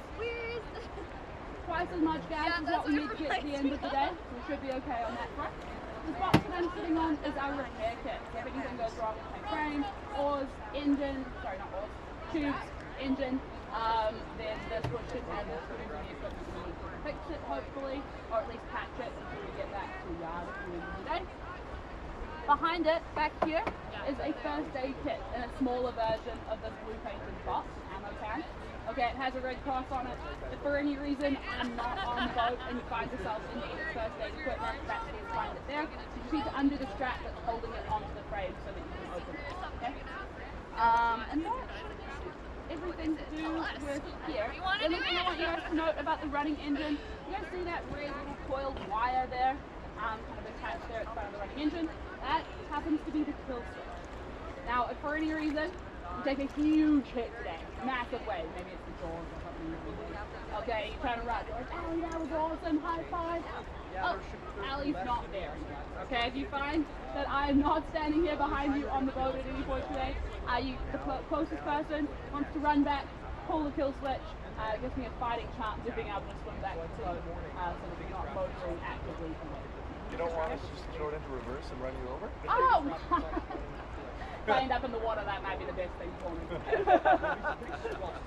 Awesome, perfect. So that's all about it on the boat. Do you guys have any questions about the boat? See anything you're like, what is that? Awesome. Sweet. So moving on to our scenarios. We have 3 scenarios. The first one is what happens if you take an involuntary exit and or a self-guided tour down the Thompson River. So what happens if you find yourself outside the boat? First thing to note, it's going to be really cold. A little bit of a shock to the system. Even though the water is really, really warm when you first hit it, especially unexpectedly, it can kind of take the wind out of you. Now we call that the cold water gas reflex. What happens to everybody? You pop your head out of the water and you go and first of all we point and laugh just for a second because your face looks really silly, and then we jump right into action trying to get you back to the water. But what we want you guys to do is focus on getting your breathing back. Okay, it can kind of cause you to hyperventilate, and that will make you feel much more panicked in the water than what nature actually are. So 1, 2, 3, nice deep breaths, control your breathing. Look around for the giant white floating thing. Okay, probably still really close to you. If you flopped out the side backwards, you won't end up more than a meter away from the boat until either you end up with a divergent current that takes you away from the boat, or we end up motoring away trying to counteract it. Okay? So if possible, pop your head up, turn over onto your belly, and aggressively front crawl swim back towards the boat, holding on to one of the outside hand lines on the side of the boat here. Grab onto it, and then we'll pull you back into the boat by the top straps of your life jacket. Now if you do end up a little bit further away, I might start yelling some instructions. One might be just swim back to the boat, swim back to the boat, you can do it, keep going, okay? Another one might be pointing, swim to the right, swim to the right, swim to the left, swim to the left. If I yell left and point right, you definitely want to go where I'm pointing, not where I'm saying.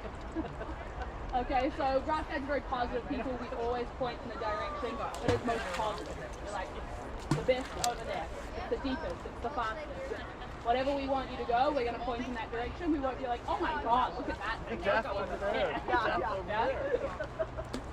So always go where we're pointing, and if we are giving you an instruction, especially to do with swimming, we're always going to give you an instruction that we think is possible for you guys to do. We're not going to be like, well, they're probably not going to make it that way, but I'm going to ask them to swim this way anyway. Like, if we're telling you to swim that way, you can do it. So just go.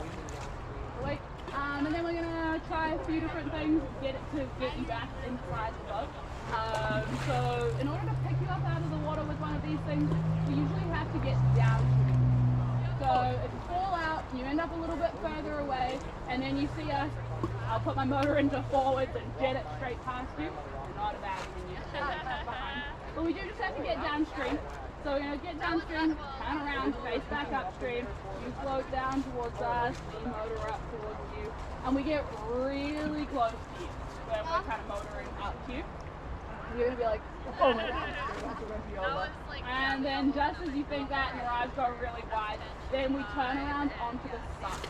So the reason we turn to the side is because our outside hand line is only on the side. And we want to pull you up into the boat over the sides of the chute. So, turn over onto the side, and as soon as you kind of see me start to turn my boat, that is your cue to swim up to the outside tramline, grab on purely with 2 hands, and then we'll pull you. Sweet. And then the other option for bringing you back towards the boat, if you end up surrounded by paddle boats, this could be an option for the way that they get you back towards them, and or if my engine is dead and Trey's engine is dead and you're in the water at the same time, which is pretty unlikely to happen, okay? This might be the way that we get you back. So this is a throw bag, folks. Typical piece of rafting equipment, of course. There's a rope shoved into a bag to make it easy to throw. There's a little bit of technique surrounding us making sure that you know that the bag is coming to you, and you catching it and getting pulled in by it. So first of all, we start yelling really loudly. We might even blow a whistle to get your attention. We're like, swimmer, grab the rope, rope, something to that effect, okay? When you hear us yelling really loudly and you're in the water, we want you to turn around and focus on us, okay? So you might not think we're yelling at you, we're definitely yelling at you if you're in the water. You want to turn around, a little bit of eye contact goes a long way. Humor allows it, but mainly, make yourself a really big target. Be like, I want to get out of the water now, please. This is like, no, I could probably put that to work by myself. Okay, so if you hang your arms out nice and wide, we know that you know we're trying to throw you a bag. So put your arms out nice and wide, and the bag should hopefully sail over the top of your head and land behind it. The red part is, of course, attached to the very end of the rope. You may find yourself reeling out as you grab onto the red part. So just grab onto the closest piece of rope, hopefully lands on your shoulder. If it lands kind of beside you, swim over to it, grab it, put it on your shoulder. 2 hands, clean grip, like this. Anchor at your belly, rope over your shoulder, and then you want to stretch out and be nice and flat on the surface of the water like so. Face downstream most of the time, and then the bag will kind of pull you around and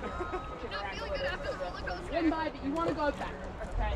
If you go and get pulled forward, you guys have ever held on to a water skiing rope or a wake rope or something and got dragged behind boat, that's what it feels like, okay? Really hard on your shoulders, lots of water in the boat. So make sure you go backwards.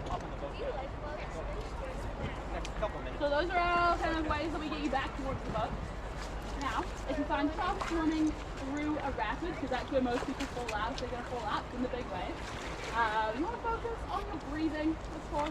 The main thing is that you're turning over onto your back and swimming essentially like you're holding onto your throw bag, okay? So you go a defensive swimming position. You want to bring your nose and your toes to the sky, be nice and flat, feet downstream, so that you're looking at where you're going. And then some waves, always breathe between the 2 peaks of the wave.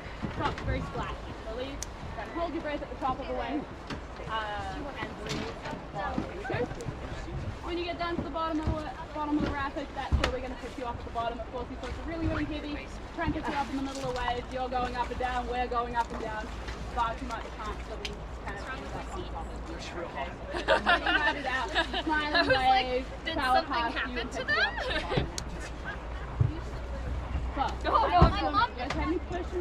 don't want to be in the front either. Your mom can sit there in the middle. That's okay. I know. Yeah, you have never seen someone fall. So it really doesn't happen often. Challenge accepted. Today's the day. Yeah, Teddy. Awesome. So moving on to our second point. Okay. Get on. Sorry, yeah, so you do these guys? Yeah. Moving on to our second point, and that is what happens if we have a little bit of an engine failure. Okay, so if my engine cuts out today, Trey's engine cuts out today, we're going to be doing our best to support each other. So the first thing you'll see is one of us blow a whistle. Hey, can I take you to me? And then we go like this. Okay, so that's really not coming out. We're doing that with the other guys. We'll come over and we're trying to arrange our boat exactly like this. Parallel and Dad gets sent for you too. and then you lot become a zipper and bind the 2 boats together, okay? Dad's not coming, so did you say? you guys who are on the tube next to this boat are going to turn over onto your belly. Do it with me now. Here, let's practice. We'll practice with Allie. We're going to do our join up. Our join up. Right on your stomach. And then we'll grab onto that rope on the side there. Yeah, nice. And then, oh, no. And if you're not holding onto the rope on this side, you're going to be holding these guys down into the boat. Grab their ankles. If you have an arch nemesis on the boat, this is the time that you would pick their legs up and throw them out. Yeah, nice. All right, back to your seats, folks. Back to your seats. engines happen, everyone's like, wow, we got an engine, we're okay. But it's really important you guys listen to the guys that are working engine. They may be telling you to let go or to hold on. When we come into shore, they don't always hit the shore at the same time. Boats go like this, and people end up with rope burn, okay? So we're going to tell you let go, and then when they settle, put it back on again. Or, if we're in the middle of the river, I get my engine sorted out, and Trey starts to drive away. You're the only person still holding on to the boat. Guess where you will find it. So that one is join up. Now the third serious one, folks. What happens if our boat ends up upside down? So again, this doesn't happen very often. We have a commercials with the J-Rig here. Sits on like Kumsheen, 80s, wild. But if our boat does end up upside down today, we want to stay with the boat. So stay holding on to the inside hand line. If you end up on the outside, hold on to the outside hand line. Stay attached to the boat. And then start making your way up to the front. So the back, a little bit of a dangerous place to be back here. Because we got propeller, engines, straps that can get caught up, boxes, things can break every day. So always moving forward. If you're on the inside, you want to swim up to the flashboard or catch against this rope, you're going to untie your way up to the flashboard, grab onto your two hands, duck yourself back out on the outside of the boat. If you're on the outside, again, use the rope to make your way all the way up to the front of the boat, onto the flashboard, and then become a bit of a raft. So once you climb up the raft, onto the outside of the boat,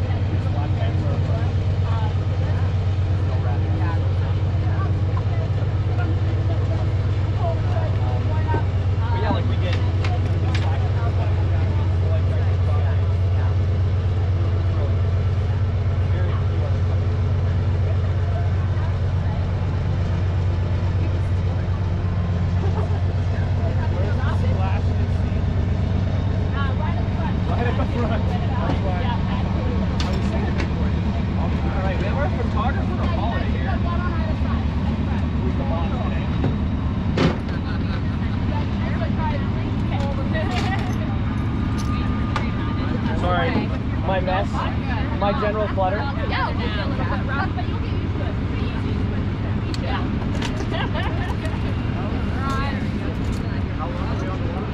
About 2 hours. Right. If everything goes right.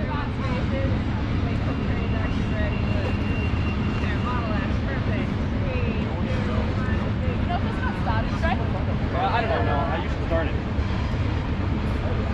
Just thought of that. Rip that thing going. I was gonna walk over and start it. That's 053 right there, baby. That's money. Oh, really? Oh, yeah. That's the smell of success right there.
We'll see. As I back up, you might be stuck on a few rocks. So just keep kind of like pop down. No, you're good. Yeah, do you guys mind? We'll try shifting you guys towards the back. Yeah.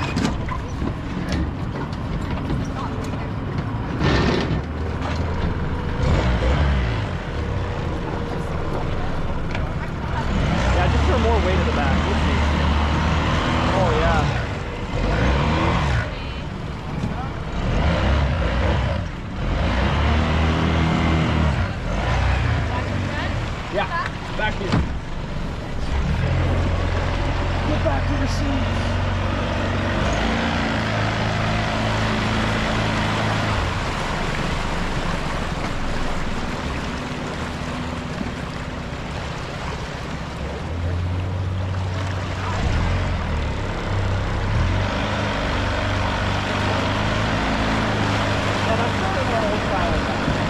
got, it's like stitched together floorboards. Like rope tying together like 4 different segments. You'll see their boat flexes a little bit more. But what they miss out on is our boat really plugs into waves. Like the waves like this and our boat's like this. It's so rigid that their boat flexes a little bit more. So they kind of bend more up and down the waves.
Right here back to back.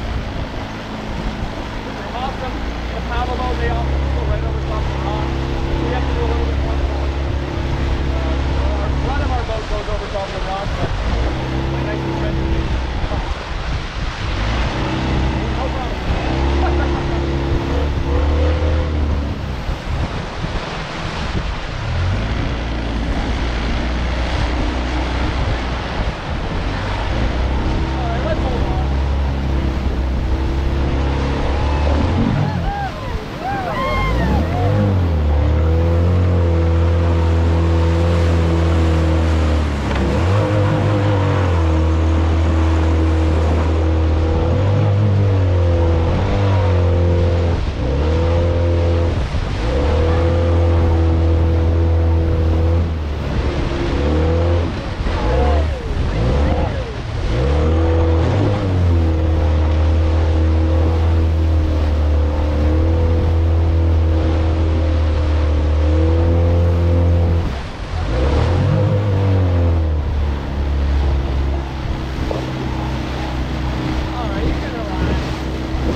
guys would like. Spots, ceiling, all good. I don't know if I'm fun enough. Yeah, no worries, no worries. It's funny how it's great, you cool off so fast out on the water. Yeah, you can if you like. You don't have to. We'll see if Allie's boat does. The paddler's nice swim here as well.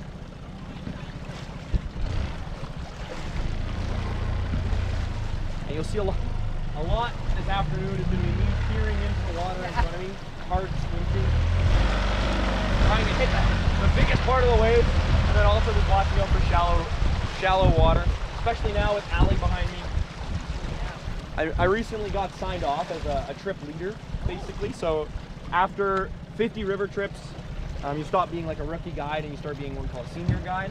And then after 100, you can start doing your basically exams to become a trip leader.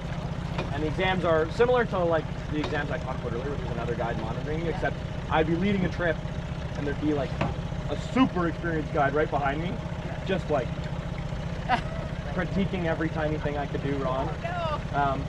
Yeah, but I got signed off about a month ago, maybe a little bit more, and now, well, thought it'd be more fun.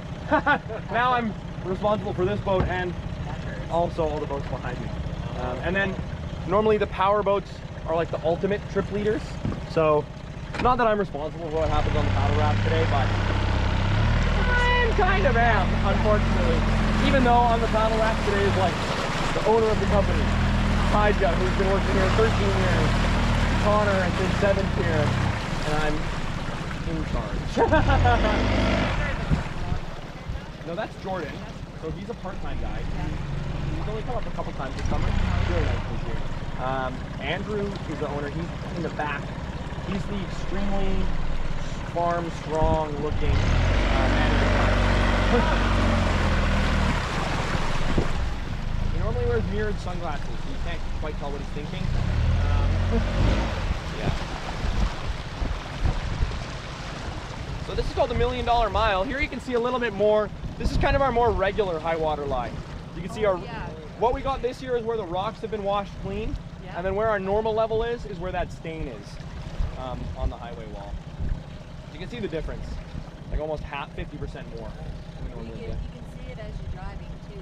But I always judge the big rock. Frog? Because sometimes it's completely under the Yes. water, and then other times you can see the entire rock. Which is insane, hey? It is. Yeah, It's crazy. our 10-year flood was 140,000 cubic feet of water per second, and that was during obviously like the atmospheric river that came through.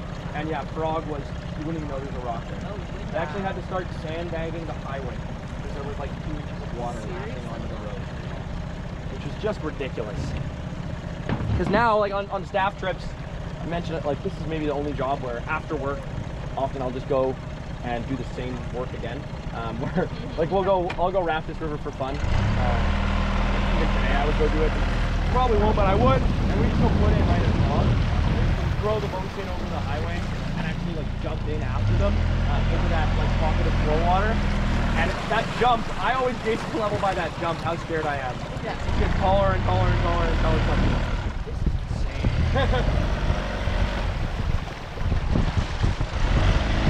Yeah, we call this $1 Million Mile. They've had to rebuild this section of highway a lot. Very frequent landslides. Basically, this whole mountain moves towards the river at a rate of like almost an inch. They've done a lot to go up the highway, and often they're actually like clearing debris and small slides off of it. You can see those posts, those little abutments basically, those go all the way underneath the road, cleaning it into the rock.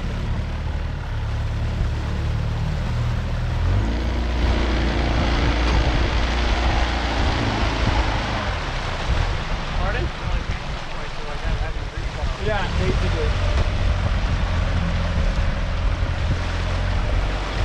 Here you can see the much older retaining wall that CP Rail uses.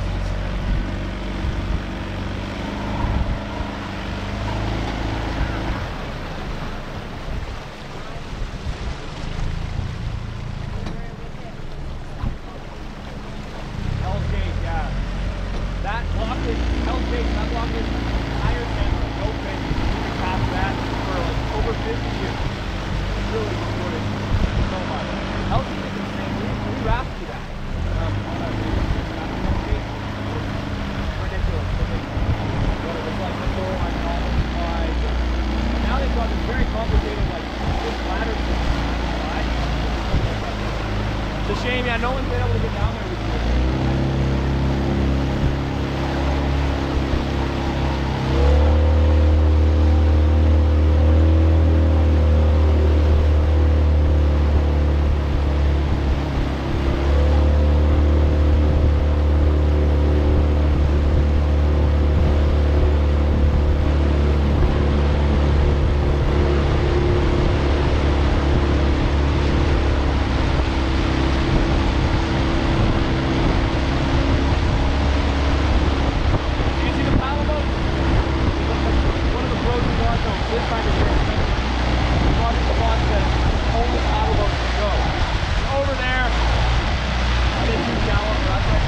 most of the time, when I tell you about rapids named after guys, because of an incident that happened on the river.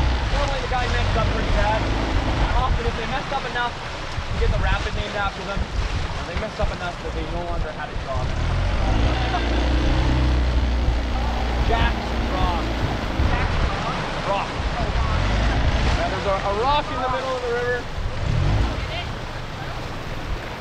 Jack. Okay, so now you'll notice, so Allie's boat has 5 people, we have 6. The maximum capacity for a power raft is 16, which is a ton. We only fit 12 or 14 on this boat, but on one of Allie's we can fit 16 people, which is very full. You can like keep the whole way. And so Jack was running a trip like that. This would be back in like the late 90s, early 2000s when we had this trip. So everyone's packed in, right? He's getting ready to leave on the bus. And who shows up but Jack's girlfriend, hoping to go rafting. All right. So back in those days, we used to run solo boat trips, which we don't do anymore. We always now have 2 rafts out. That's the reason that Allie's out today, even though we could technically fit everybody on this raft. Just in case something went wrong, it's very useful to have another J-rig out there to run some safety. So Jack's girlfriend shows up. He doesn't have space for her, but some of us know love and stupidity are often right next to each other. All right. So Jack figures, well, we'll make it work. Gets her on the bus, all right, and starts heading down to the put-in. When he gets to the put-in, he hops on his boat and starts thinking how he's going to make room. He looks to his left, right? We've got gas, first aid, repair. All right, stuff we kind of all need. All right, but then Jack looks to his right, sees a spare engine. I guess here's the word spare ringing in his head. Figures he doesn't need it, takes it off, leaves it at the put-in. All right, he sends his girlfriend down right where it goes. He's stoked with himself now, he's running his trip, they're heading down. Only thing is, Jack isn't really getting very many splashes. Right? His girlfriend is kind of unimpressed with his summer job. So Jack knows he needs a big wave. So in this next rapid, we're able to see in the exact middle of the river, not where we're gonna go anymore. Jack, all right, there's a giant rock, right? This time of year, it's like out of the water. But back when Jack was rafting with this trip, which would have been like middle of July, it just looks like a big wave, but it's formed by a very shallow rock. So the paddle boats run that wave, but the power boats cannot.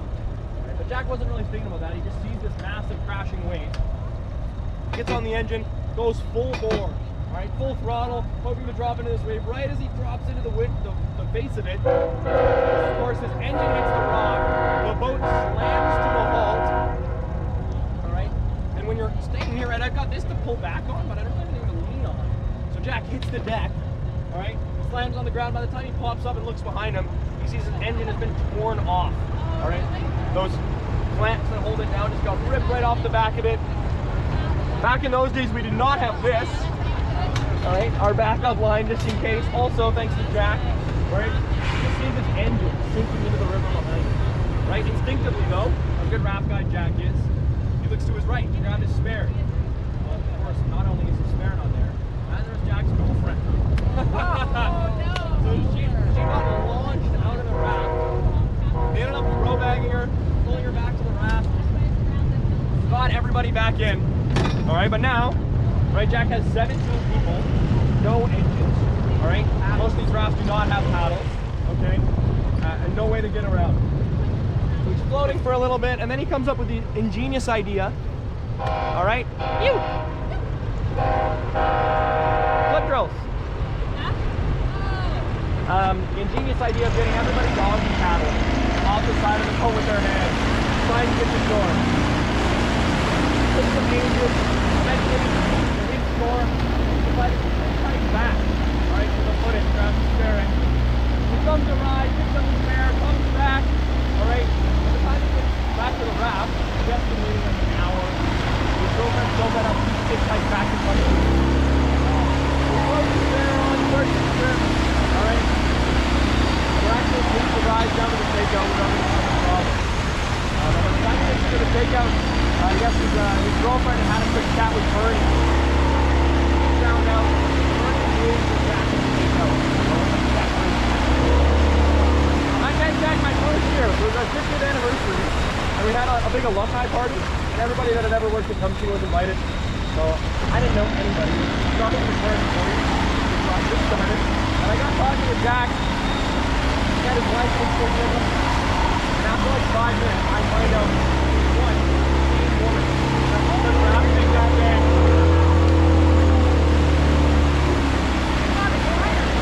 And well, I guess Jack found a better job after. He was telling me that he was working as a safety officer on BC Ferry. So awesome. He's a nice guy. Just wanted a big splash. You can see that looks like Tesla doing split rope. Same thing as Gorge Test. Scattered to the wind.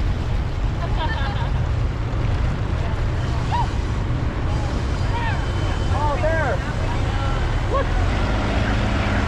Woo!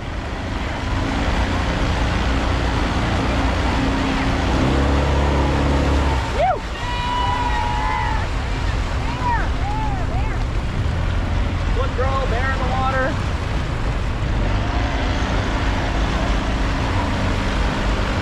He's scampering.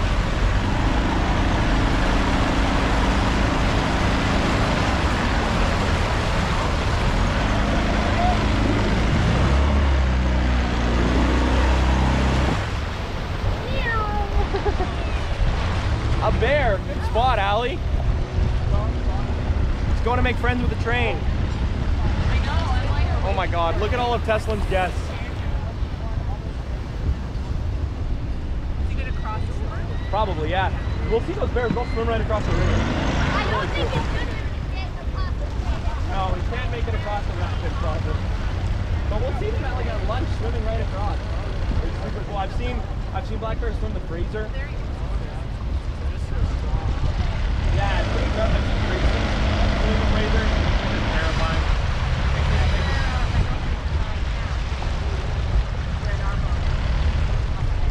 Oh wow, eh? No.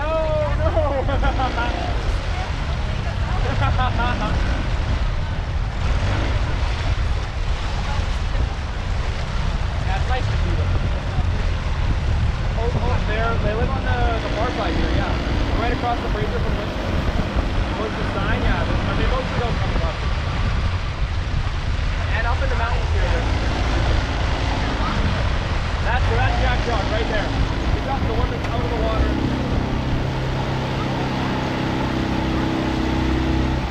So a really big wave comes off that.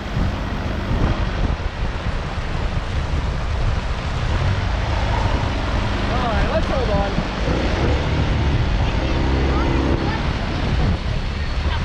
100%.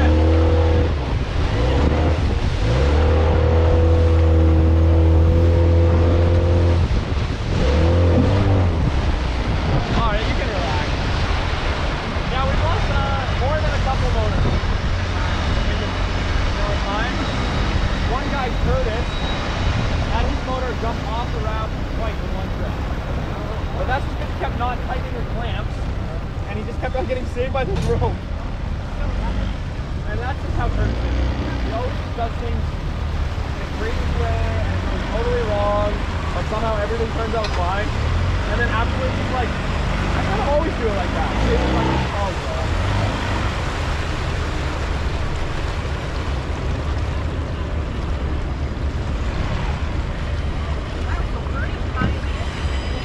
Oh yes, 100%.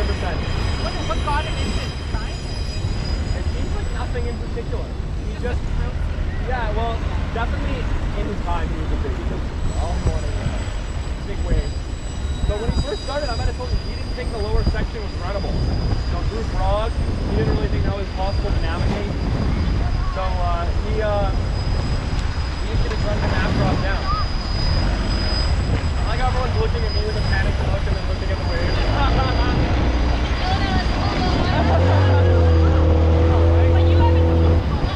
Hold on.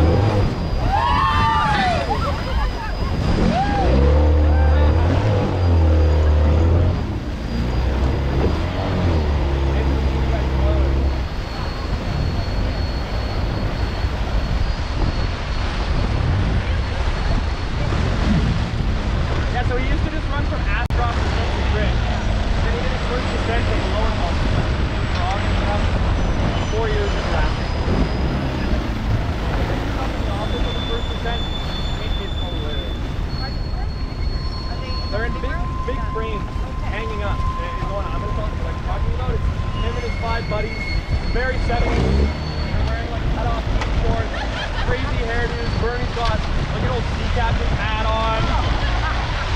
And they're in frogs. Nobody's got their paddle in the water.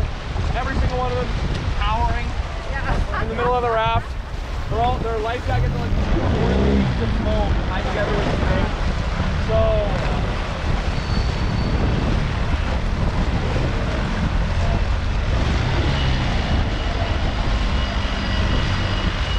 yeah, his book is pretty incredible actually. Like, really, it's called the Majestic Thompson River.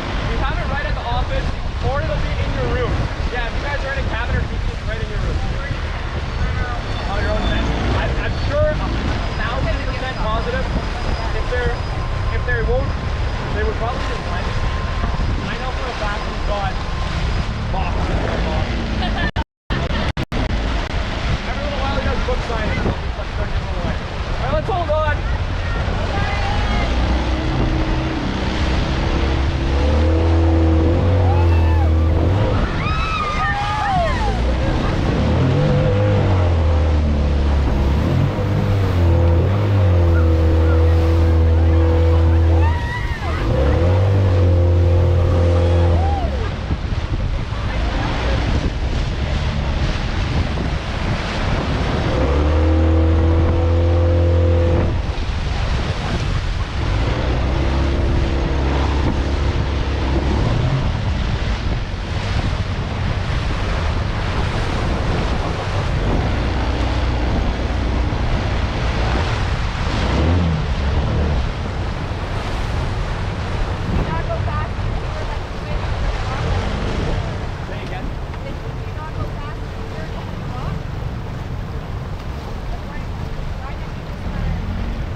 Section, I don't know, so a lot of the time, if we're going too fast, we'll actually skip over the waves rather than going up and into the next one.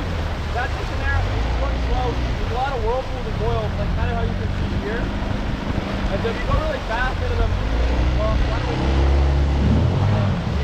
my engine will actually cavitate. It'll form a little air pocket on the propeller. And then you'll get any purchase. This is Kitchen Bay. You can see some pigeons walking across the bridge there.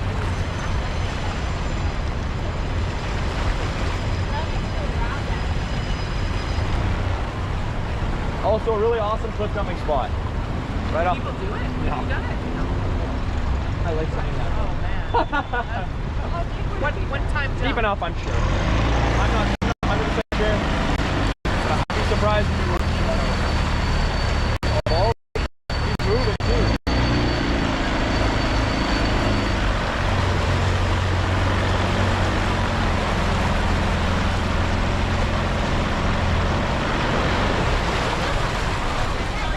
Oh yeah, there is a boat.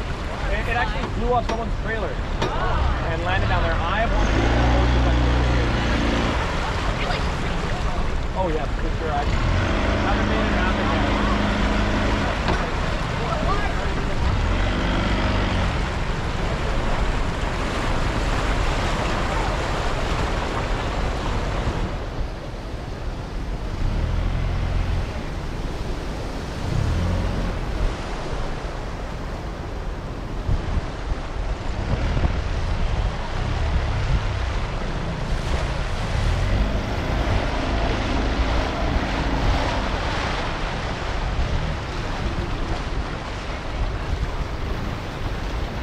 Additionally, in the afternoon, we should try and stay with the paddle boats a little bit more. I have to be waiting for them downstream of Gorge, so we have to kind of each facet of it, but then after the Gorge, we kind of do it right.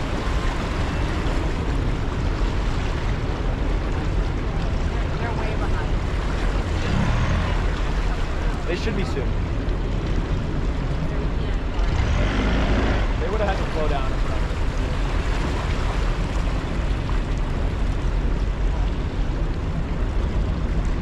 Conception Bay, that where we just were, just across from that little cove. Again, high water, insane rapid there. 4 or 5, like 13-foot waves.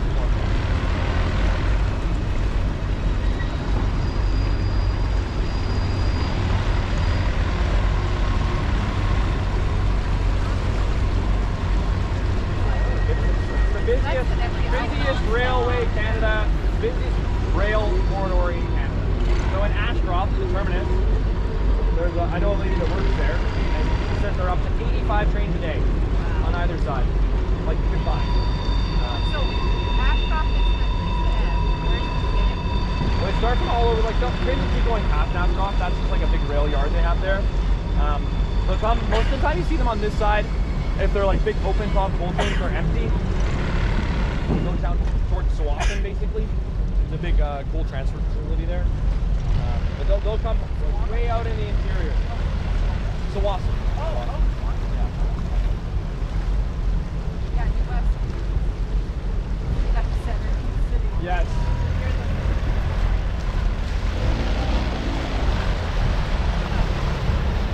You see this one called Carnage Corner.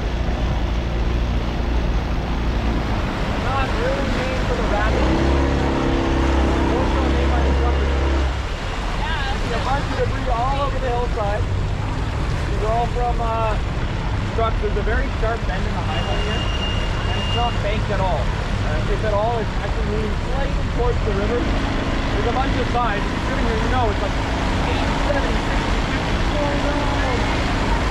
Some trucks, they use it literally, and they flip here. We had a truck flip here in spring. A lot of this dimensional lumber is quite new. That truck come behind on days when I'm tripping, the boss man said, stack up the wood as high as you can and raft it out. So, $50 the board. Kind of a no-brainer for us. Yeah, my first year we had a Molson Canadian truck flip here. This was pulling it on beers in the river. Yeah. The official decree was you weren't allowed to pick them up when you had gas on the boat. Come by afterwards. One year when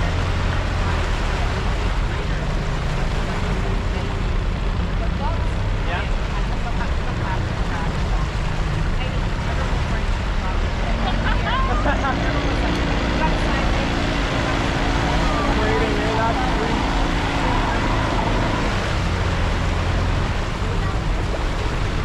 You see the paddle boats will come by in a bit and hit these two waves as well.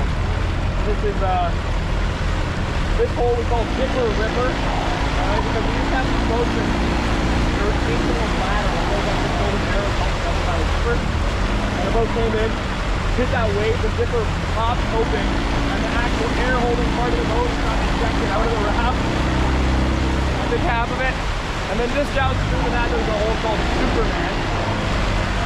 I'm looking forward to watching the boat too. You might have seen that one a little bit further upstream. And they're very steep holes, like when the rock is quite high out in the water. As they drop into the back of it, the back of the raft, where the guys just actually picks up a ton.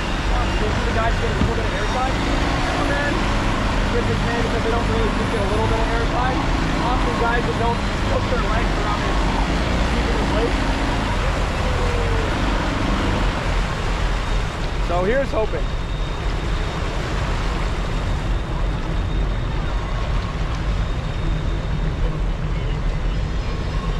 Yeah, Carnage Corner, really sweet. I've heard lots of stories about other trucks, like before my time. Like a Valley Village, one flipping, costume parties in the staff house for weeks. And, yeah, it's pretty sweet. I think a lot of it though is lumber trucks, honestly. pretty good. You could build like a cabin. Exactly. Well, the cabins, the canvas cabins, their frames are built out of wood taken from here. That was pre-fire now, so we rebuilt them with regular style wood, but before that. So that's Superman right there.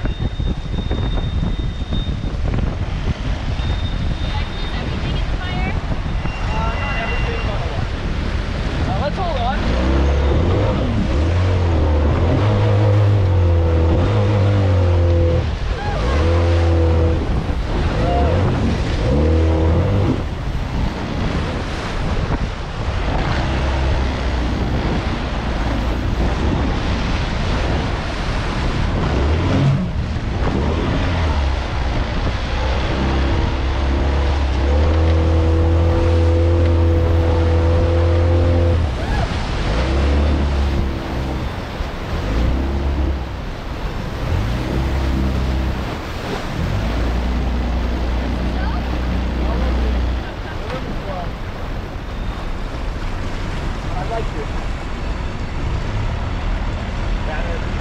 pretty ridiculous just how much they go through. What do these ones carry? Gas, diesel. Oh, here we go.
Point of no return.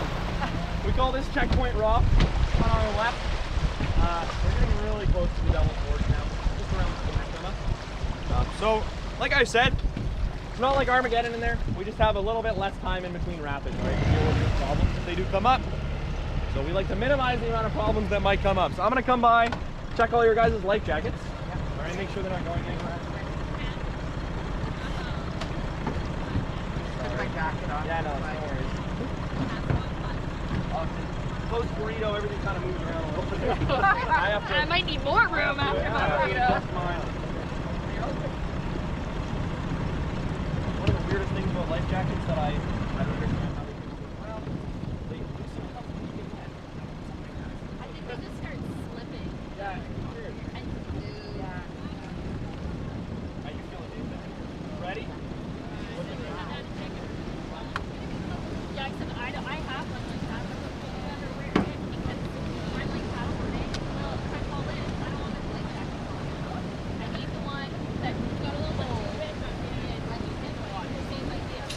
Ah! Collision! Boom! Just a little kiss. Kiss for good luck. I love tap.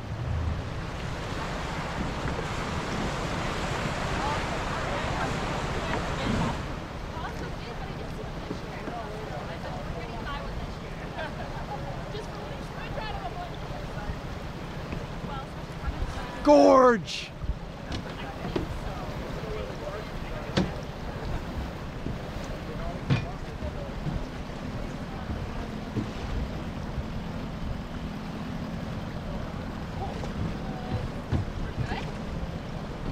Good is a relative term. We're looking good. We're looking good.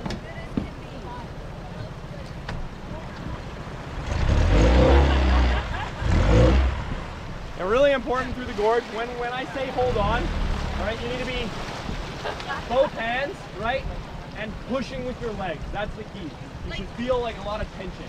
Like pulling with your arms, yeah, and pushing down with your legs. That's what I think.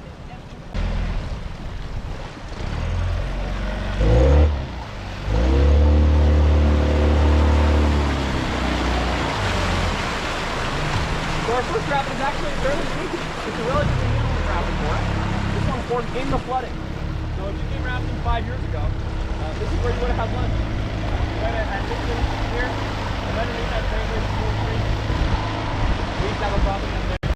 Unfortunately, during the flooding, the creek flooded, blew out, destroyed actually the highway here, and flooded out our entire property. So that was obviously not awesome, but the silver lining was all the debris in the river stored up, made a whole lot of trapping, and great. 5 years ago, this was way more fun. And this is called the Tadpole, right? Of course, because it is right before the thaw. Okay.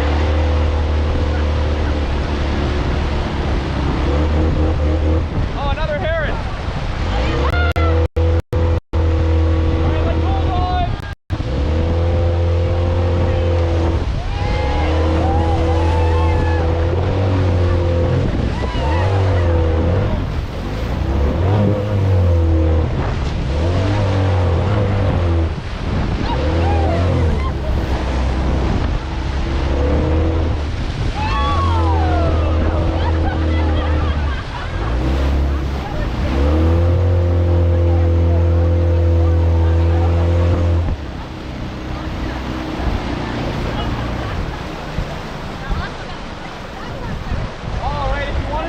Before the Gorge, this would be the best chance.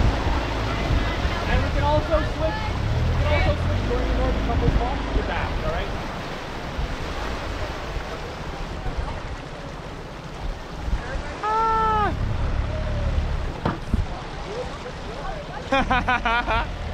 The guide stays nice and dry on this one.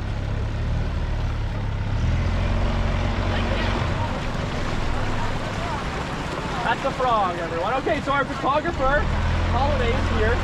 Okay, so please resist the urge to stop holding on in order to wave at all. Especially in the night.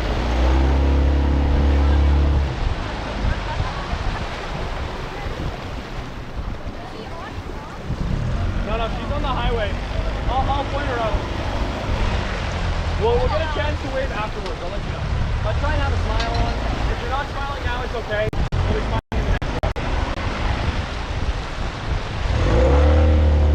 Alright, this is the frog!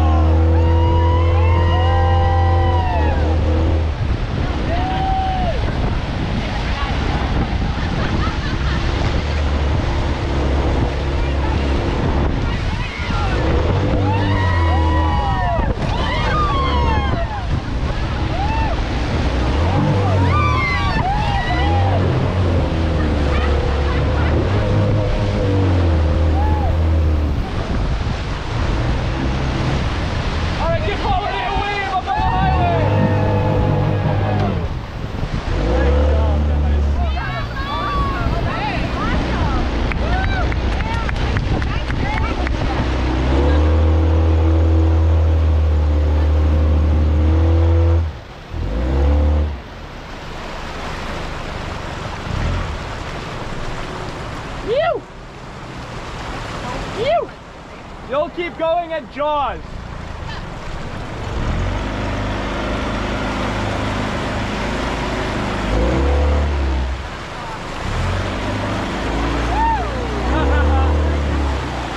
I'm so glad you got to and now we'll do the paddle boat. So the paddle boat, you'll notice in this map right we've got the rocks on the right that divides a lot of the river. And then on the left, we've got those big whirlpools. So generally, the paddle boat's off to the whirlpool rather than the rock.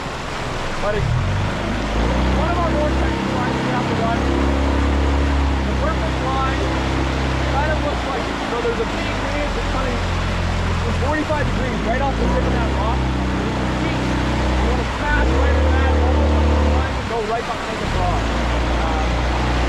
But we'll see how it works out. Pretty awesome 360 in here. Exactly, as long as it's this way, right, and not this way.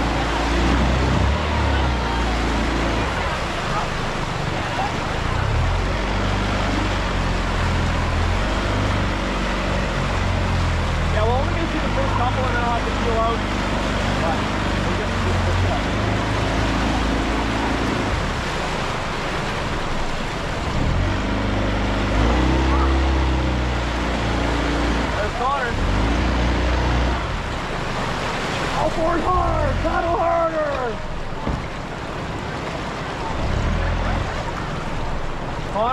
good. Kaija, looking alive. Oh, here we go, in a whirlpool now.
in washboard.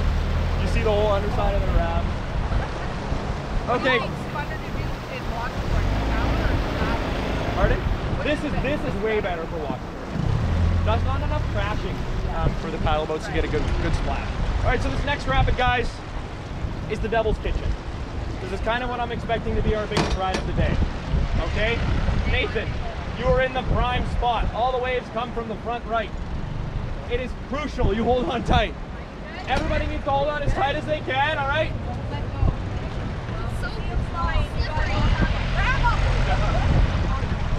If you fall out in this rapid, well, don't fall out. But swim left, all right? Swim left towards the highway. Right over there, as hard as you can. But my better idea is to hold on.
at the very bottom right, you might have seen it, off the right-hand side of the bus, those whirlpools, or the boat rather.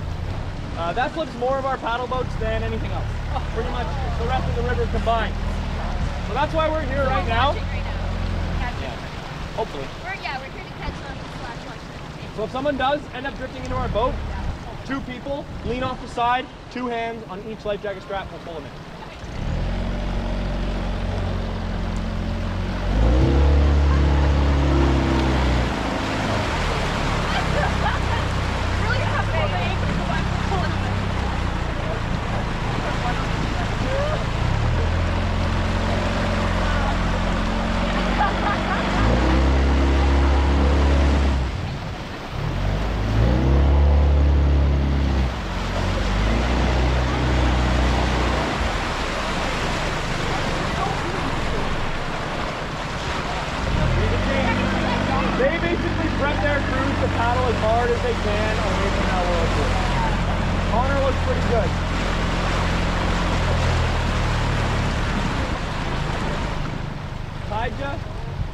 Also pretty good. Woo! Good keeper. Behind him, that's Gordo. Big old rod.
called the Garburator. All right, and we've got basically 2 rapids left in the gorge. The next one, which is Cauldron, which is a real riot. Ton of fun. Waves coming from everywhere in that one. Often our boat does this a lot. And then we drop it.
Trey there.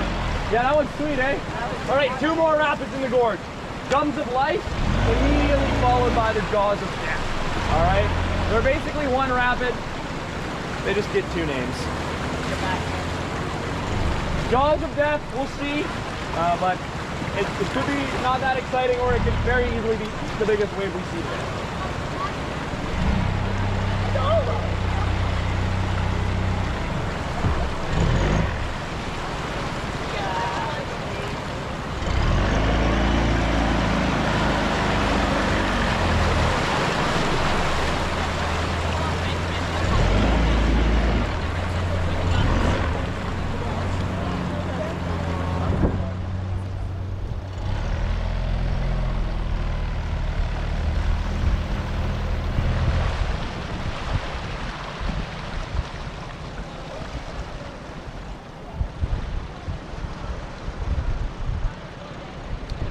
Don't stray too far. All right, well, here we go, guys.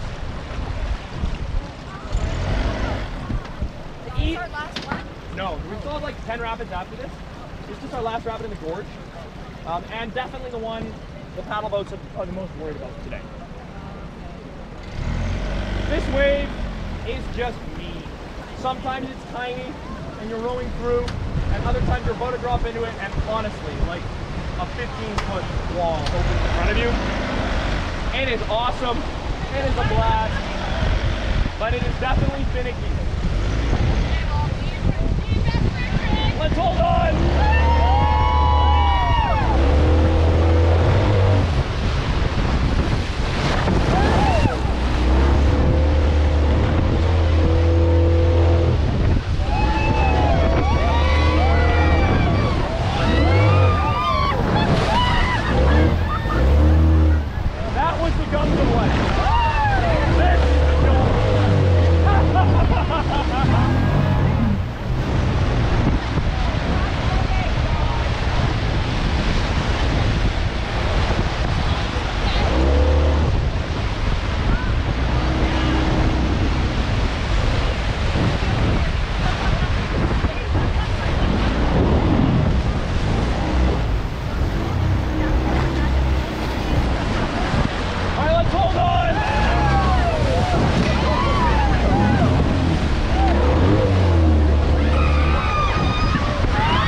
cruise through.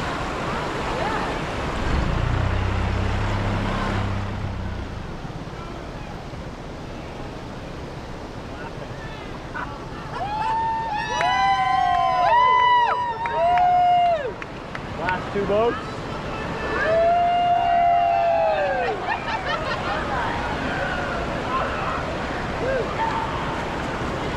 Oh, good. Oh, nothing. Uh-oh.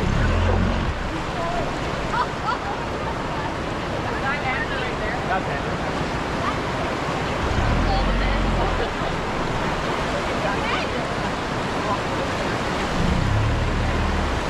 Hold on, Jordan.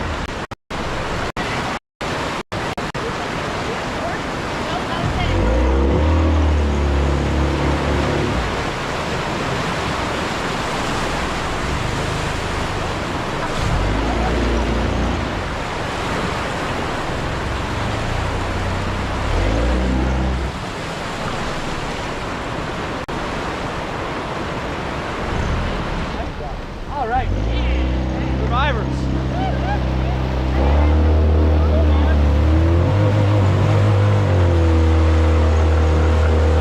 All right, you can relax. What was that, Nathan? Yeah. And a paddle boat? Oh, yeah. A while ago, Allie, what's he say, an unnamed guy, went to 22 raps and then 11 feet. It was awesome. I was the boat right down the river. I was behind me, and it just flowed. The entire boat. So I could see air underneath her bottom tube. The whole other side of her boat flying through the air. I had 11 people in my 24 raft already. I picked up 6 of her swimmers. 17 people in my raft. It was awesome. Were they mad? Did you get mad? No, they were scared. But no, they're really mad. And that was Alex's 4th fan.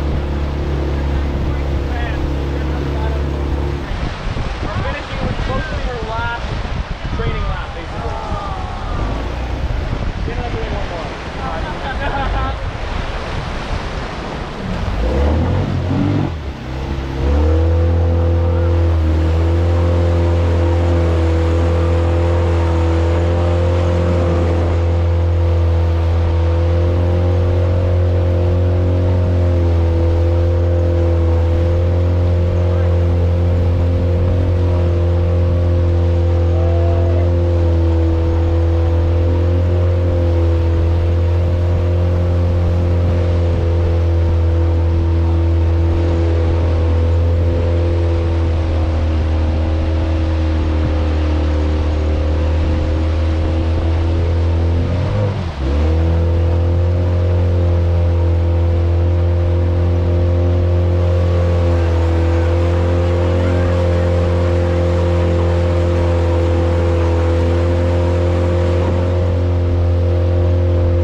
Gorge, guys. This is Pitquah Canyon, our little marker for the end. The deepest section of river, actually. About 70 feet deep right there right now. Gets up to 100. So that's the Gorge, but we still have, like I said, 10 more rapids. Still some that are very similar in size.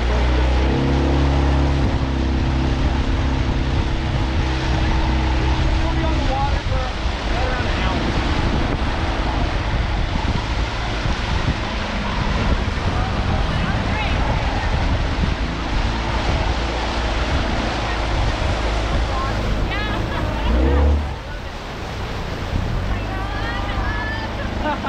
What day is it anyway? That's the best.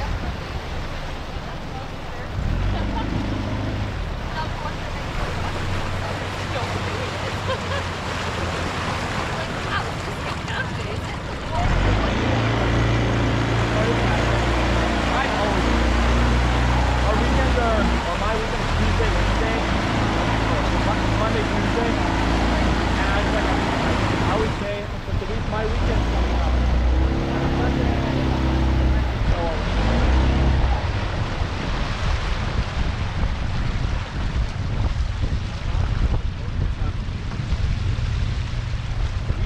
motors that are still running, that go out on commercial trips, very reliably work from the 90s.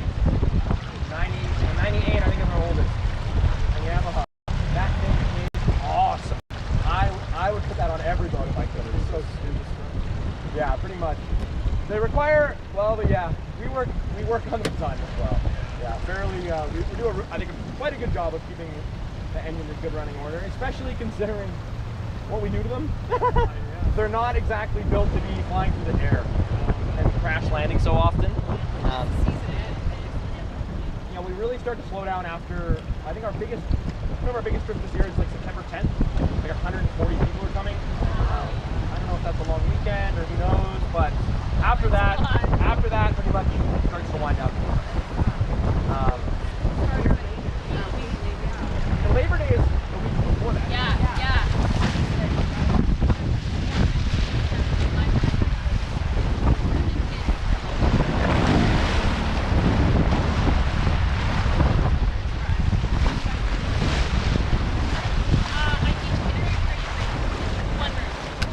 Oh, wow. Yeah. But it's in a smaller school, so my doctor has my class.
This rapid is called Fluffy Bunny, but this wave is called Green Monster.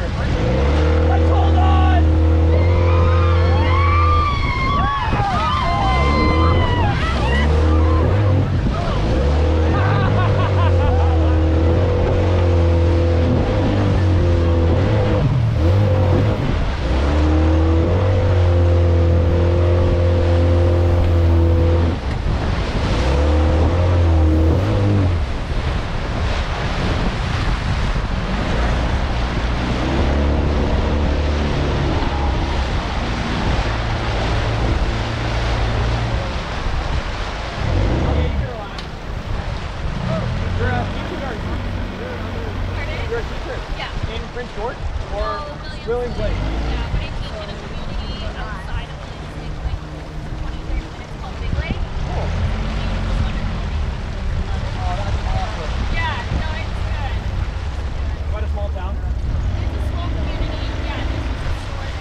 fast. demanding, no, yes. But I just love the small schools. That's pretty useful living where it's like inside. I do. Yeah. Yeah. It's so boring here. Yeah. I love it. I love the dogs now. No, for sure. Out there. And I think we talked about Especially, I mean, if you get along with the principal. yeah, then you're... and their farm is hunting kids. Like we routinely talk about butchering their animals, what game they shot that weekend. Oh, wow. Yeah. Come on, Daddy, let's hold on. This is called bad attitude.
She could have still gone after it. This is the wrong.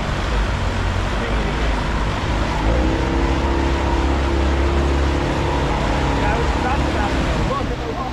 No. This is another new raft for us. This is running.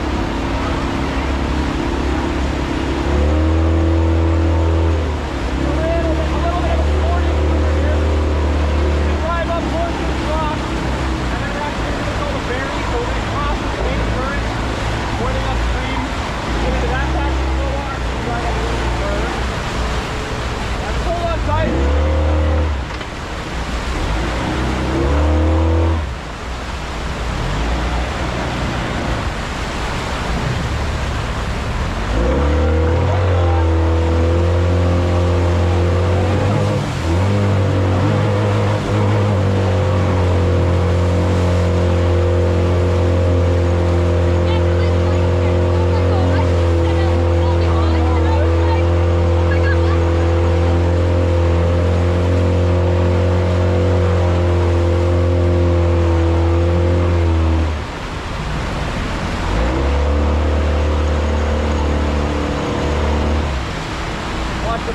Go through here.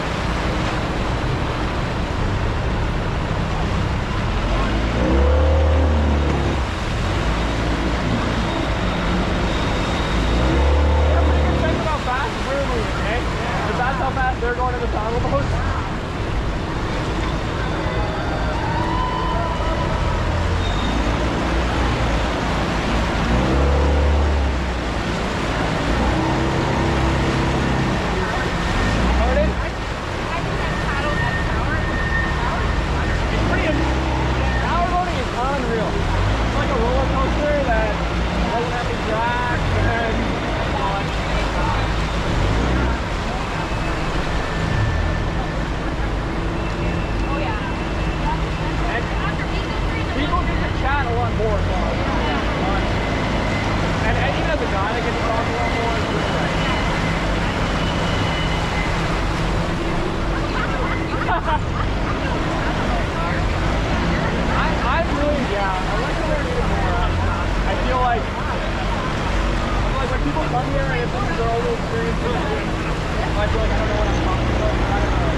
What do you guys think?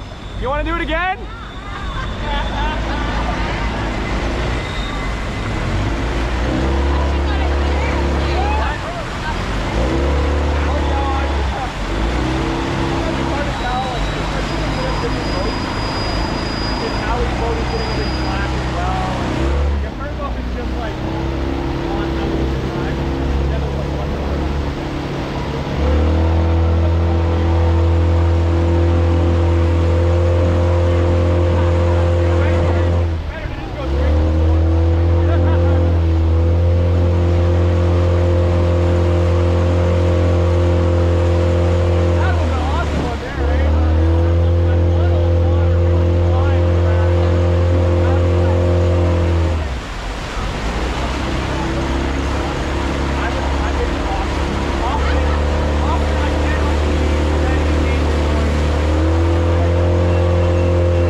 So they're both got like holes in the floor and stuff. So they'll get like random jets of water splashing up in the face. But they're a splashboard. This is what they have, that big blue board in the front. That kind of, when we have the wave that just crashes directly into us, that kind of turns into more of a mist or like a monster. All right, let's hold on.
visited this like a couple times before the fire.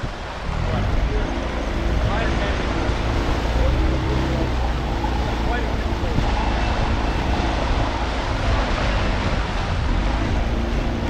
Yeah, stores, grocery stores, a coffee shop. Like a office in town. Just houses, yeah. There's no actual business. There's a Legion. It's opening up soon. It might have been. No. Oh, there's more. There's like probably 20 or 25 now in town. Yeah. In the last 3 years, it's gone up a bunch. I go to Temp.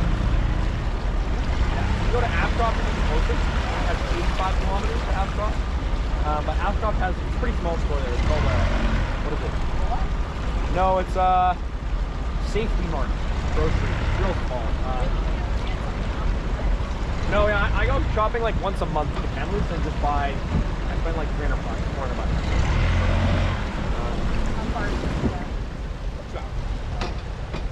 So if you guys want to swim through a rapid, this is it. Yeah. All you have to do, hop out, stay attached to the boat, hold on to that outside line. It's deep, rolling waves, breathe at the bottom, right?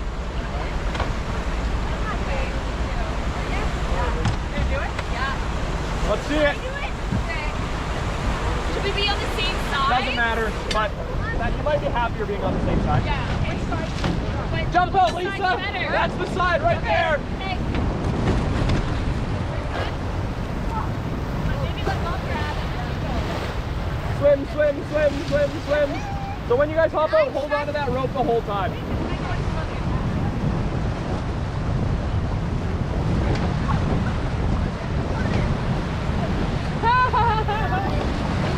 How are you doing, Lisa? Remember, guys, find your breath. Breathe at the bottom.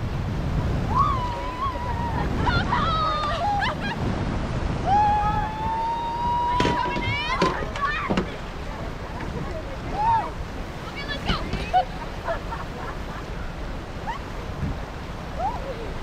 How are you doing, Darcy? Good, I'm cold. Breathing? I'm a little cold.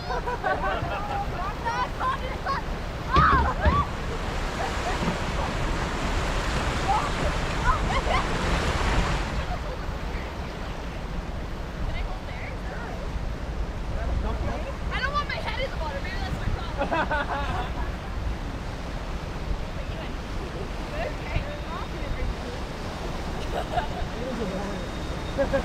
Ready for the river.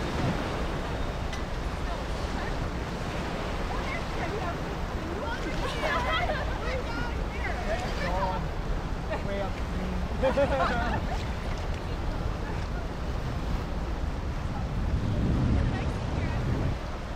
Getting there. Okay, well, I'm going to put the ladder down.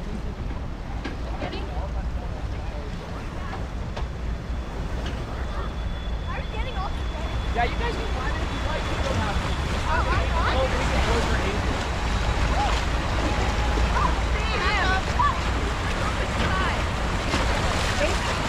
Don't drop my phone in the water. Okay. Okay, hon? Okay. You feel you need to get up on? Yeah, let's say something. Yeah. You want to go up? Shivering ankles. Ready to shake into big war. Push your camera up. Just like you would on your phone to get to the camera. Where's Lawrence? Is he up there? I'm right here. Orange dived in, he swam to the other boat. How do I need to get in here? I should know how to work it. Help her get the camera up. She can't. I have a good pixel. Oh, guys. Yo, the camera button at the bottom Oh, and yeah, the yeah, right. okay, I'm with Push that. it up. There we go.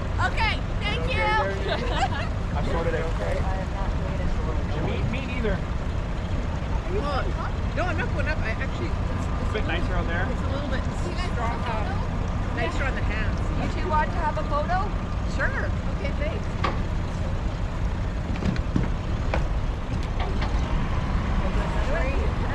Yeah, video of us floating. That was your foot, right, Nathan? The seal head snap. The otter's getting me. You want me to video you? No. Put it back in there.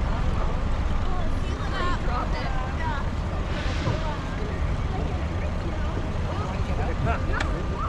Okay, we'll start climbing back in now. Okay. You go up, buddy. Slow and steady. Push up, yes. Gotcha. Oh, I thought you wanted me to. Okay. Okay, come on.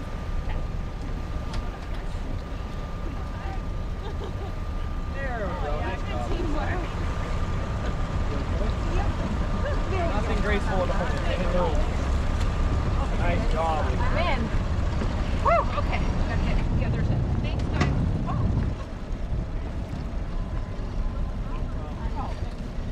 Well, these ladders are meant for I don't know why we're bending over to help you, but Oh, I know. I don't even think Nathan would need the ladder. I think I got it. Broken. This might bring it out. Feel like your arm. Oh, yeah. Nice, you got a 2. You're taking that water home, hey? Oh, yeah. Okay, good. Oh, yes. Thank you. Fun, thanks. I'm glad you guys liked it. You were brave. A bunch of you jumped in. Wow, let's do raft floating. No, I think you. Okay. That is. I'm getting so much more from this. Oh. Like, you know, like you just. The excitement, right? Like. Yeah, yeah. Oh, that was good. Thanks, Trey. Oh, That's awesome. you guys did it. They didn't want to go So in, hey? so often, so nobody comes in. I'm feeling brave like you.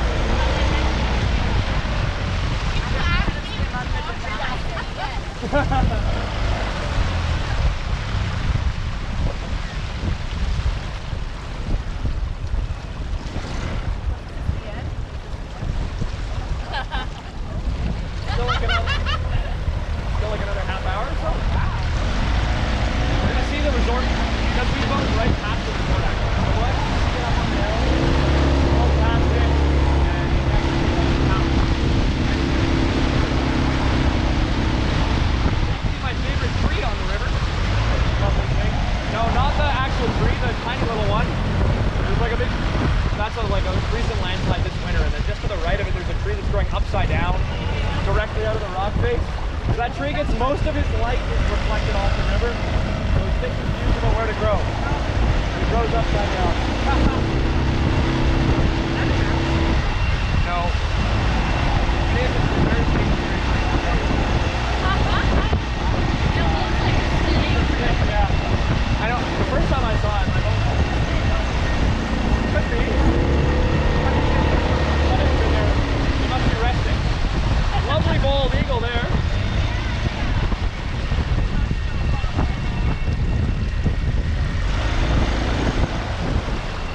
This rabbit here is called mother-in-law. And I know everyone's got to visit.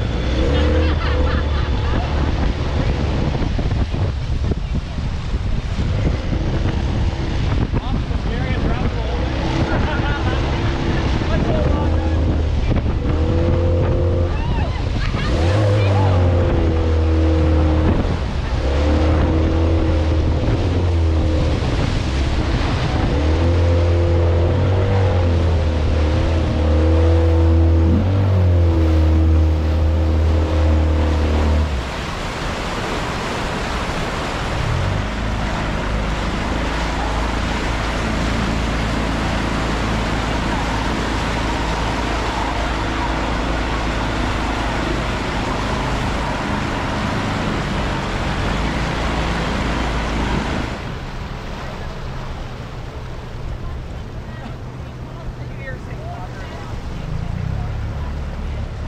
No way.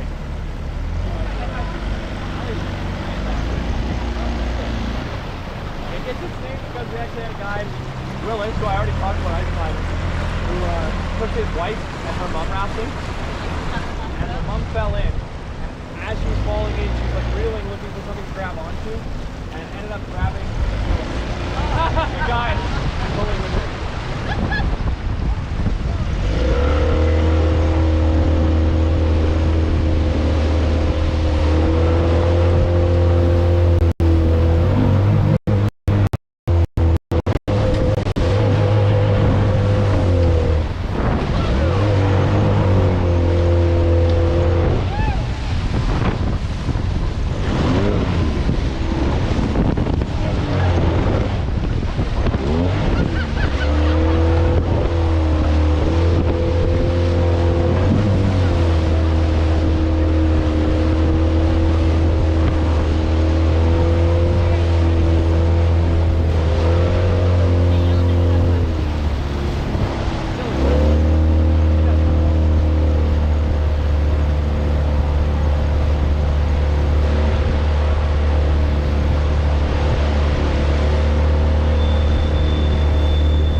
striations in the rock that are going diagonally. Yeah. So when this mountain was formed, all those striations would have been formed while it was like flat and level with the earth. Gravity like packing down various layers of rock. Yeah. And then obviously big tectonic activity would have shifted this huge mountain up on its side. And that's why those striations are on an angle now. And geologists don't know about that. I was just gonna say, that's That doesn't sound like me, does it? something you know is impressive. I bothered that guy for like 15 minutes about that. How about you? It's impressive. Now, the White Canyon is pretty spectacular. So this is the view right across from the resort. We'll see the resort around the corner here. Right now? Yeah, so this is where we get all our reflections from.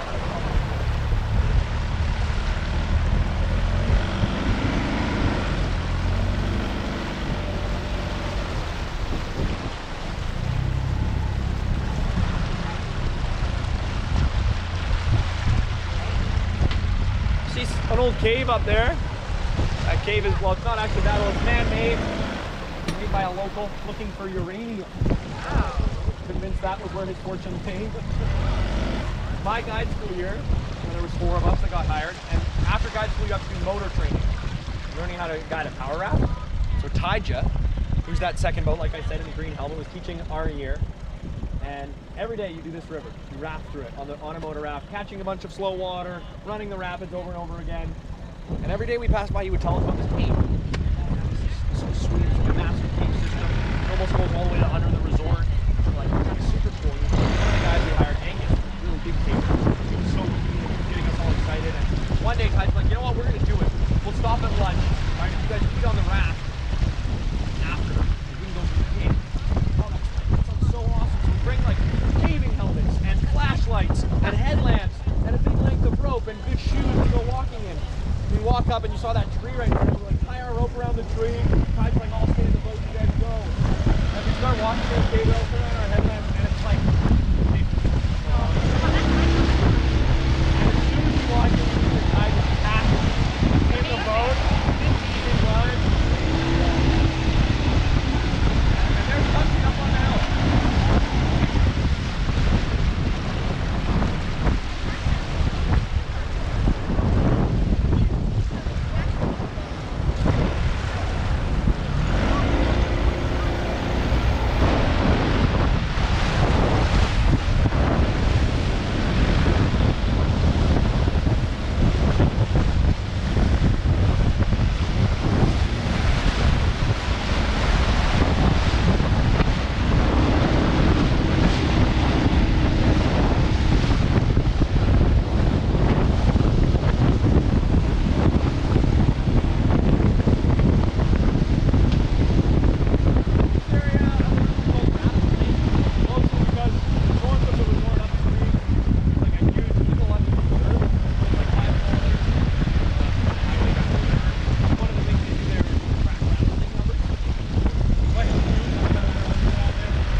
The way it kind of deflects through those rocks, and that one there is quite undercut. Most of the downstream water technique.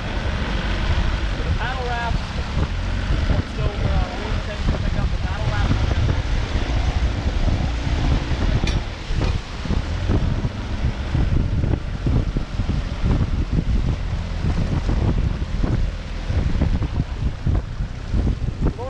What do you do for work?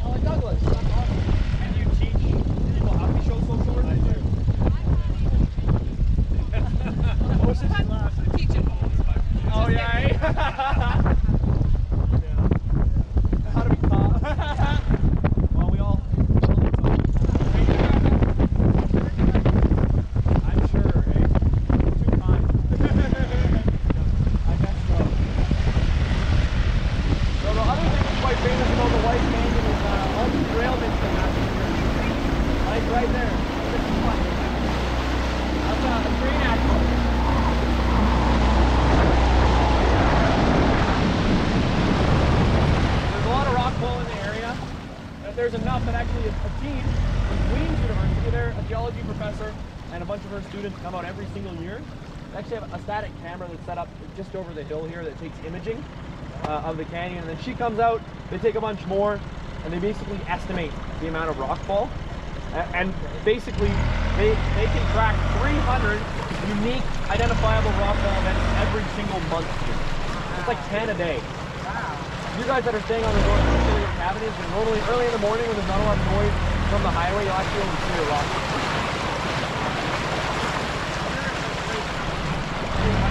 Probably here.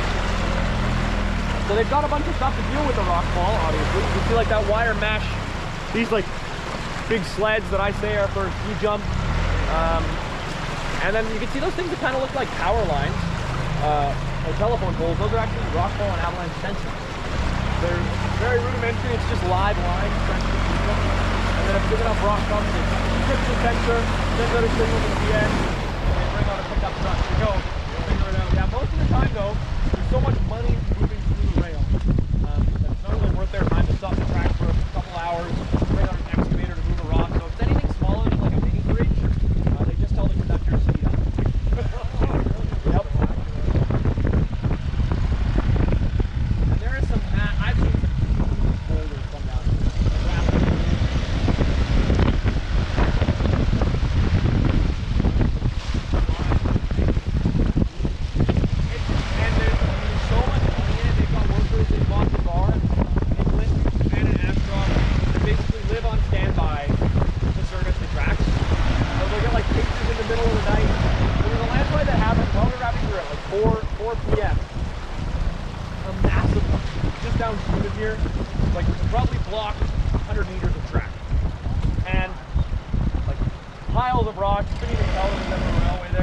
And then by the next morning at 9 a.m. when our early morning trip leaves, it's gone. You couldn't even tell it was ever there. We did it all through the night. Typically, whenever there's been events that have broken the highway and the railway is working within like 10 hours and the highway's closed for a couple weeks. Now that tree used to be upright. That one actually came down in a storm a little while ago. And just seems to continue to be alive. Getting a bit brown, but who knows?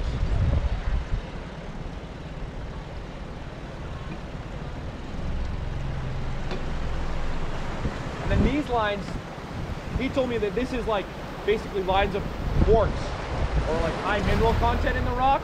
And the reason it kind of looks like it's sticking out is because it erodes much slower. So like as the wind and the water erodes it, the more brittle, hard mineral stays out. While the softer rock rises.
Collided head on with another train and spilled all over the mountainside. So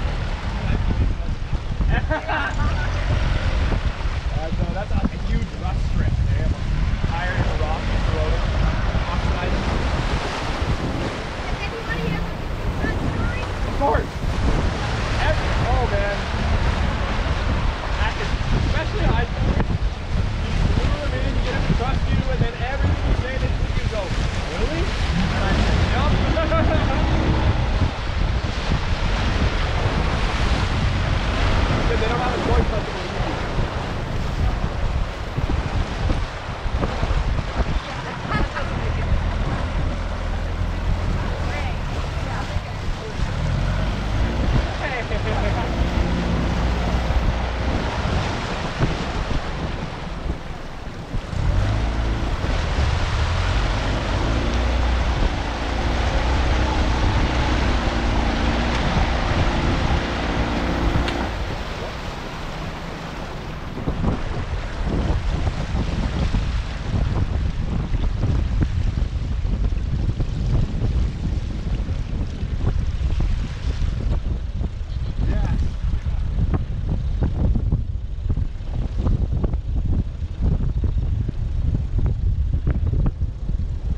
so beautiful on the far side. And this ferry, it's called a reaction ferry. There's not very many of them on Earth. It doesn't have any, it's not powered at all. So they've got just like a big cable on the opposite side. Laying across. The ferry is attached to those cables with more cables. And all they do is drop a rudder on either side, depending on if they're moving left across the river or right. So the current of the river drags them across all those cables. Back and forth and back and forth. And when they hit the dock, the guy just hops out, ties them on, takes 2 trucks across at a time. Yeah, and it runs 24/7 every day, every year. Unless they close sometimes at really, really high water, and then there's like pass-through bridge you can take. Or they'll close if there's a lot of wood coming down after a flood event.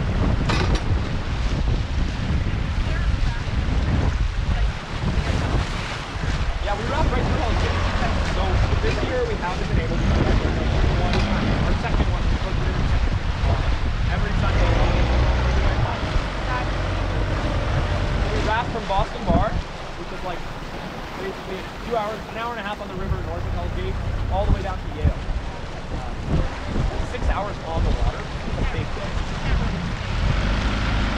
No, when you stay here, we drive from here to Boston Bar in the bus, and then you launch, and then we pick you up in Yale and take you back. It's ridiculous. Yeah, the Fraser is insane. There's less rapids. There's mainly about seven rapids over like a 6-hour day. So Hell's Gate is obviously awesome, really quick. And then the big ticket item is Sailor Bar. It's a rapid, which is very normal in Sailor Bar to get 25-foot waves. Like, way bigger than what we've seen today. I love the Fraser. I still think this trip can for whitewater. And I mean, if you're thinking about rafting again, different times of year is always cool. Like, even 3 weeks ago, I love it now. Like 20,000 is like right around most guys' favorite level. My favorite is 30,000. I'm talking about other guys who that level like 2 weeks ago, but it changes every year. I would say anytime in July and August, you can't really go wrong. The water's warm, the sun's always out. This route is called Washing Machine. That's all though.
Twice as long, and then each of the tubes would have another whole tube wrapped on either side.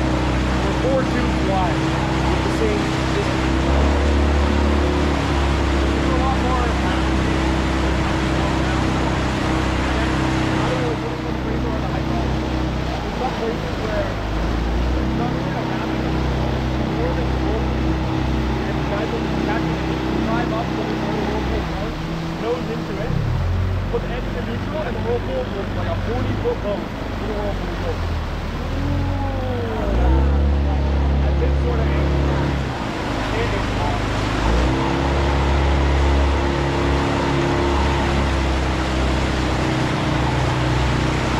How about that running on the river?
number 17 if you start counting it frog.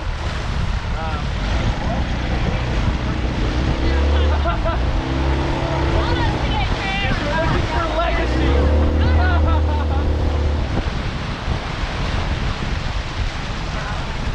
And then Terminator.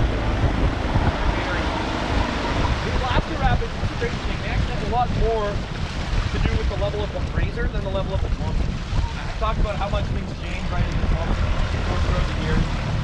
These rapids have way more to do with how steep the Thompson has to be in order to meet the Fraser at level. You can imagine when the Fraser is really low, the Thompson has to get steeper and steeper in order to catch up. Oh, a pair of them. Getting scared away by a crow.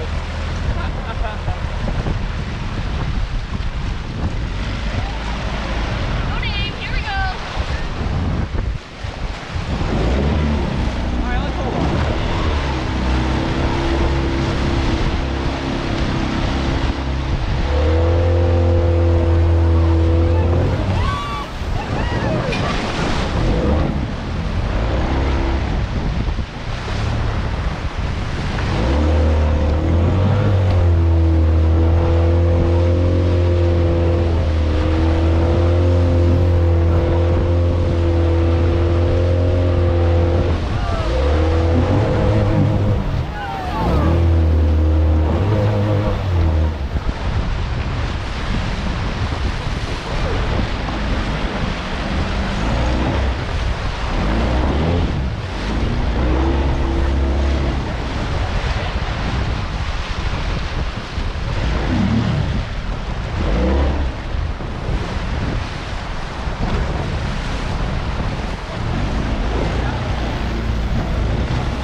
slow current kind of ends and it turns back into the main current. And then you vary across, go up even more.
Those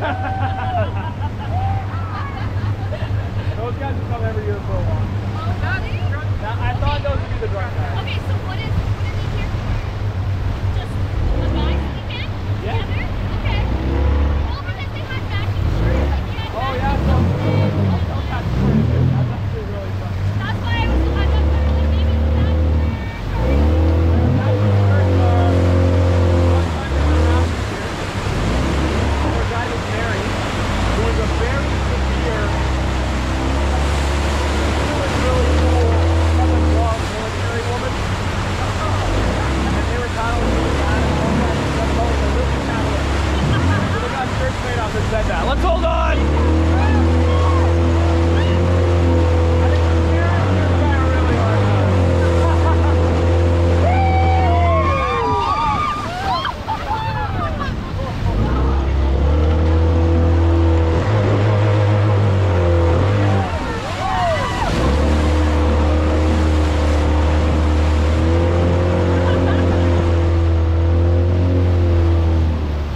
Go with us, Nathan!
Take them off, and then you can put them right side out and pass them back.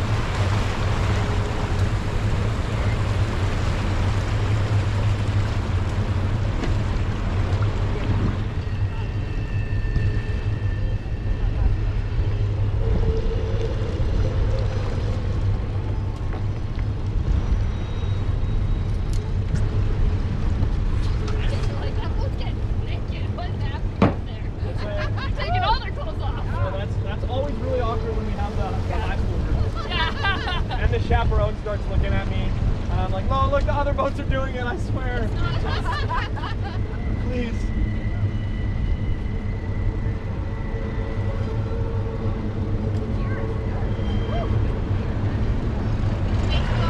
Oh. Yeah, thank you so much. We can still end up down the Fraser.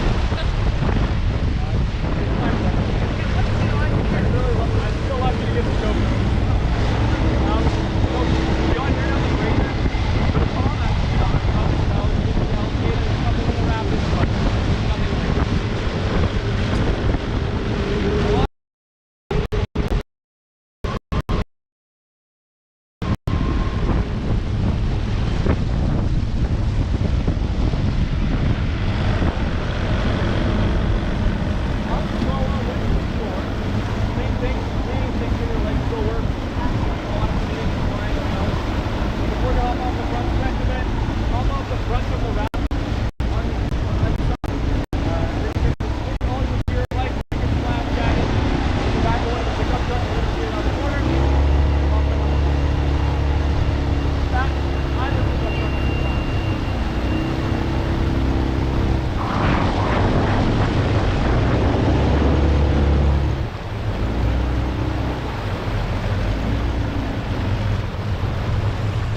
both idling forward. I'm not trying to kill you, Lisa.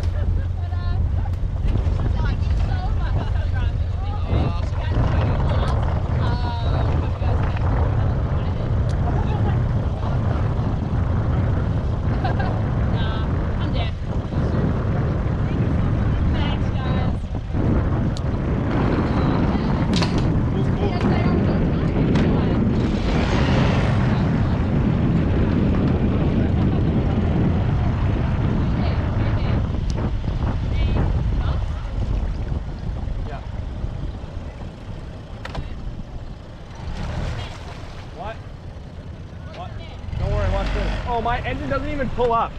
This is going to be a bit of a battle.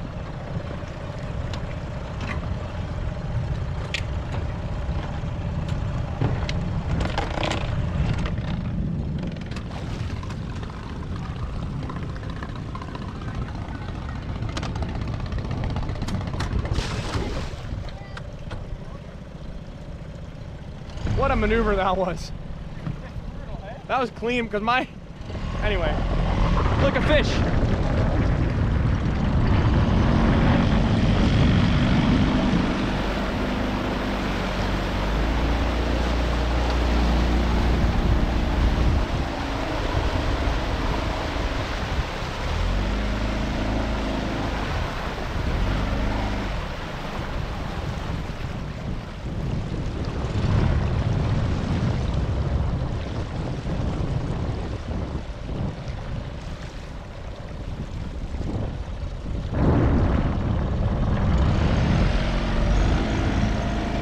Just tell my tube is on the front rollers. Is it there? Done?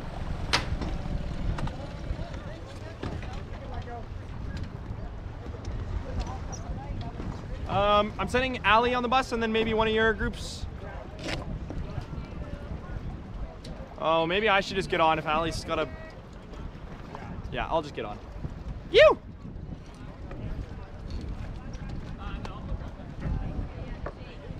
Just because that other trailer isn't in the water. What's the deal here? Are we putting a 16 on this boat?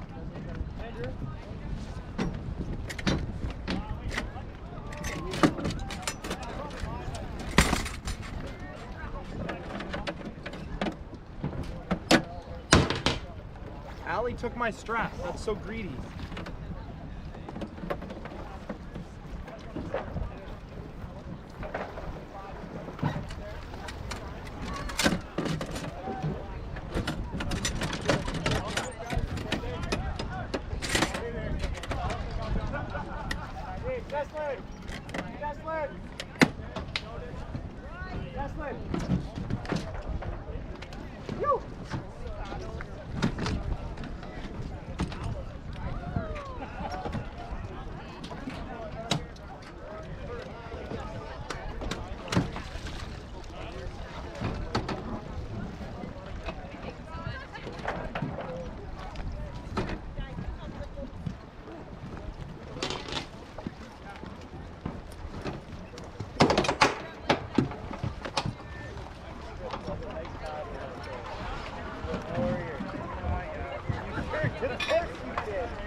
Sign off.